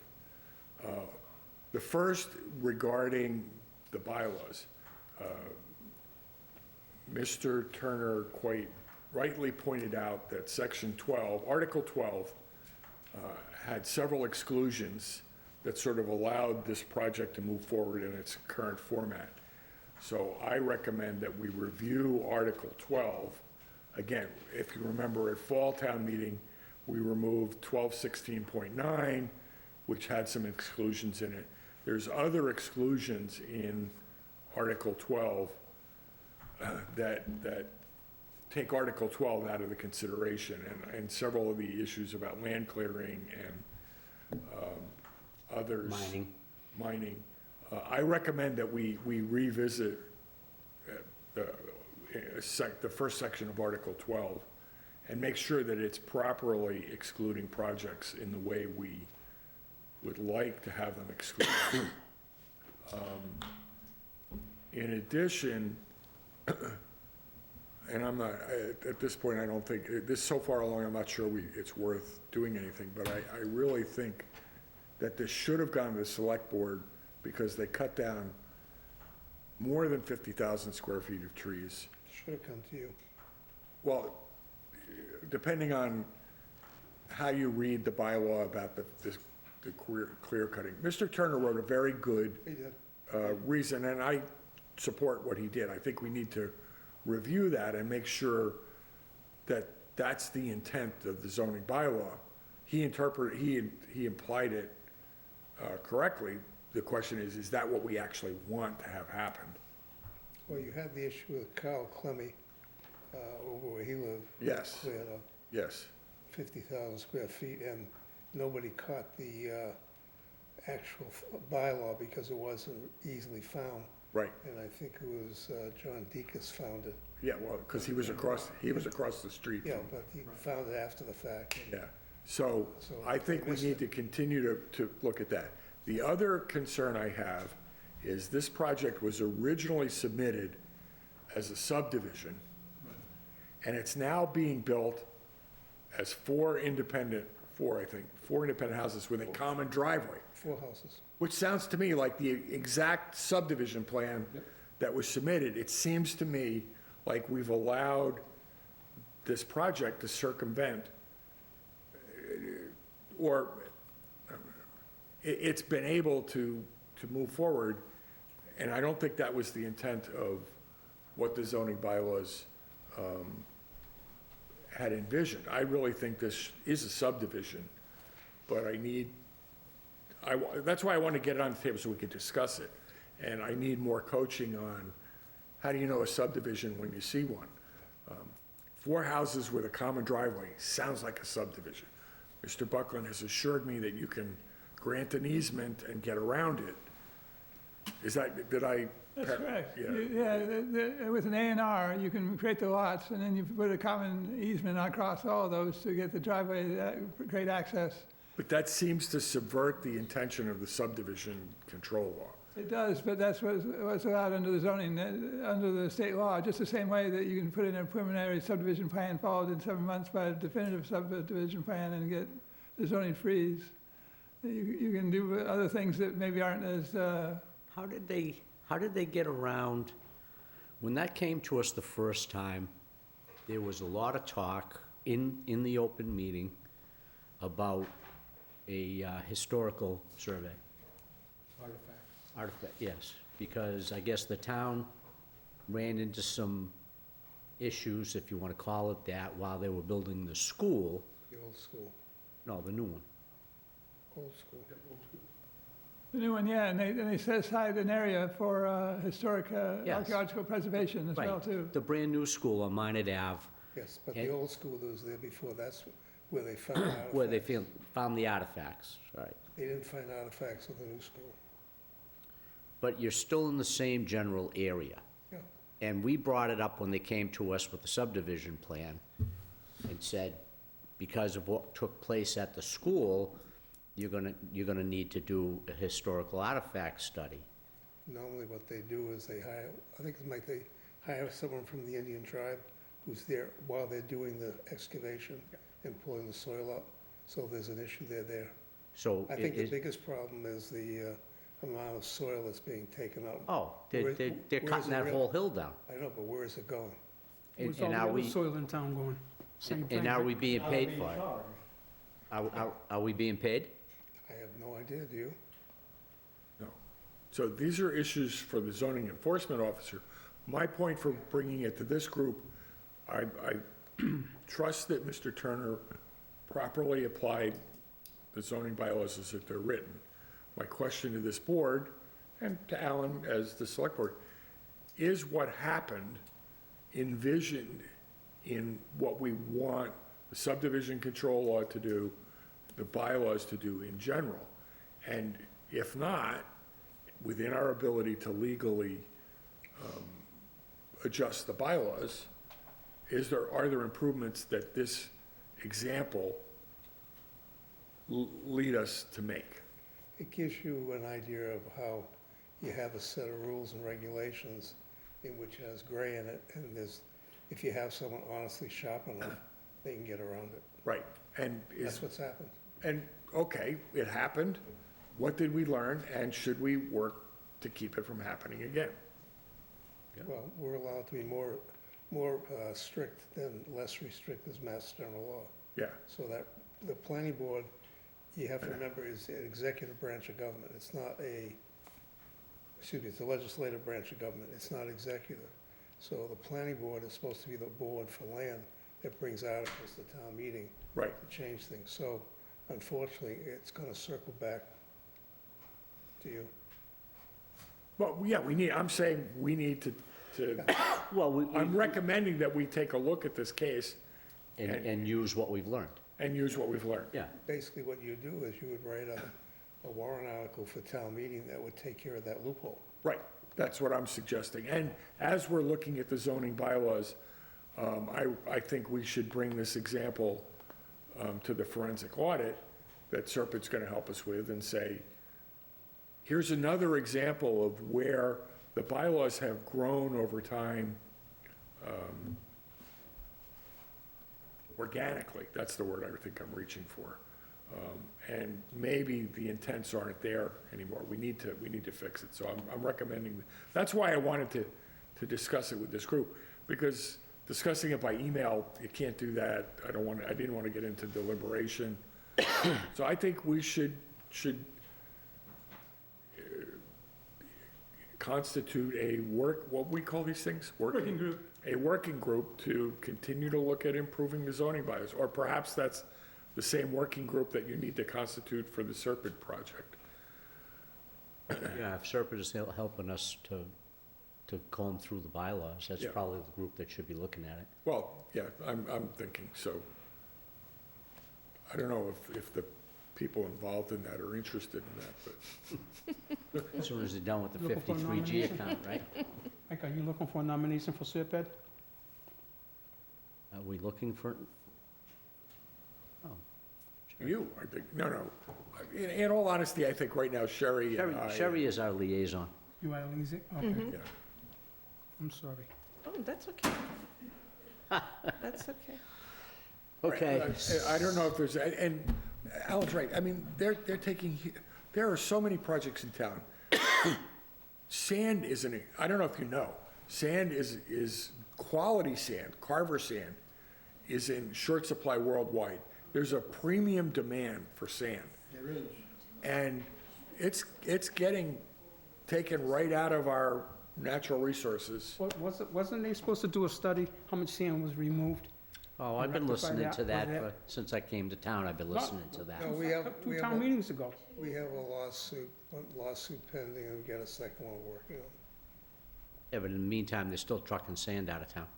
The problem you have is you have Reed Soils, which is a company which soils from different areas in Wareham gets trucked over there, and I very honestly don't know how you tell me when soils leave Reed Soils in Carver, whose soil it actually is. very difficult to figure that one out. Well, thank you for listening to my concern. I mean, we're looking at that. We have one other family that took a huge amount of soil, out and never paid anything. And we were able through the GIS, et cetera, to see it. But it's, we're going back and forth with lawyers. So who would we be speaking to right here and now about the soil that's being removed from Minot Ave? That's Mr. Turner's purview. He can do that, but also I would speak to Rich Bowen to see how we proceed legally. There's another item for your agenda. Yeah. I already called and left a message for him with your cell phone number, just so He has my cell. again anyways. All right, thanks, appreciate that. You should hear from him tomorrow. The sand is so good that that pond we're looking at, the last couple of maps, a company from New Jersey spent years mining sand there. That's how it was like talcum powder. Silica sand. Yep, it was. Yeah, That's how they Carver want it. sand is well-known worldwide Carver as, sand's more coarse, right, it's good perk sand. yeah. I mean, they've been shipping it out of state for the last 20 years. But down at Whitehead's, where Sam's talking about, where the guy said there's an area where they mine, their sand's like powder, silicas, they call it. And that's how that pond was created, because they kept on sucking it They right were out. mining They were down. dredging it. Yeah, it's But that was a legal mining operation. I'm just saying, it was so valuable that they came up here and spent years pumping it out, and we got no money from it. We got tax revenue. Tax revenue. On a hole? No, it's filled in with water. I don't think it's that valuable. Okay, thank you There's for other the sites in town too, All right. Sam. So- And the golf course in Onset, there was a pit, and there was another one on Crooked River Road. Yeah. There was another pit. that We they only owned. get 25 cents a ton. To answer your question. Yeah, but you know what, if we got the money for the I will be interested sand, in helping out. we could pay for the staff member to clean up the 53G account. Is anybody else interested in helping out? Yeah. I don't disagree, it's just, it's so difficult to get things done. She's not paying attention, so. 'Cause you Who, end up Julie? going to Yeah, court. she's ignoring us. All right, any objections? Motion to adjourn. Second. Oh, wait, no, I have other business. I'm sorry, I have one more item. 30 seconds. Okay, go. You're 25 seconds already. The North Wareham Solar what's the name of the official name of the 50 acres? It's the North Wareham. North Wareham Solar. I don't know, we have today, well, today is the last day to submit letters to MEPA. Tomorrow is. Tomorrow. I don't know if the board wants to submit a letter of concerns. Actually, excuse me, Eric called them to ask about that because he wants to put it, and they said, make sure you get it to me by early in the morning on the 27th. I don't know, do we want to send any kind of letter of concern, or? Here's a suggestion. They have given almost no time for comments. I mean, I think the walkthrough and the phone discussion, which I was on, was a week ago Friday, if I'm right. So they've given a little bit over a week for people to prepare comments on this. This is being railroaded through. And I think it might be worth this board thinking about asking for an extension of time and saying that there are concerns about the project, but we need some more time in order And more to- information. Yeah. So I think that's worth considering. Can we get a letter out of the office? For one, it's just as an extension, yeah, I think so. Yeah, so we could do that Question. tomorrow morning? I have a question Yeah. for Ken. This is not on their agenda or anything. Can they actually go ahead and discuss and vote on something like this when it's not on the agenda? Not voting, They're not voting, they're just voicing an opinion, and I'm going to write the letter to ask for an extension. So he's going to take care of it, you're not doing anything. Right. This was under staff for, No, just, I just don't want to hear someone complain that the planning board is yeah, okay. violating open meeting law. I make a motion, we adjourn. Second. A motion by Sam Corbett, seconded by Mike Baptiste, all in favor? Sherry, you could vote on this. Aye. Mike? Aye. Sam? Aye. Carl? All right. And the chair votes aye. Wait, before, Ken, thank you so much. Yes.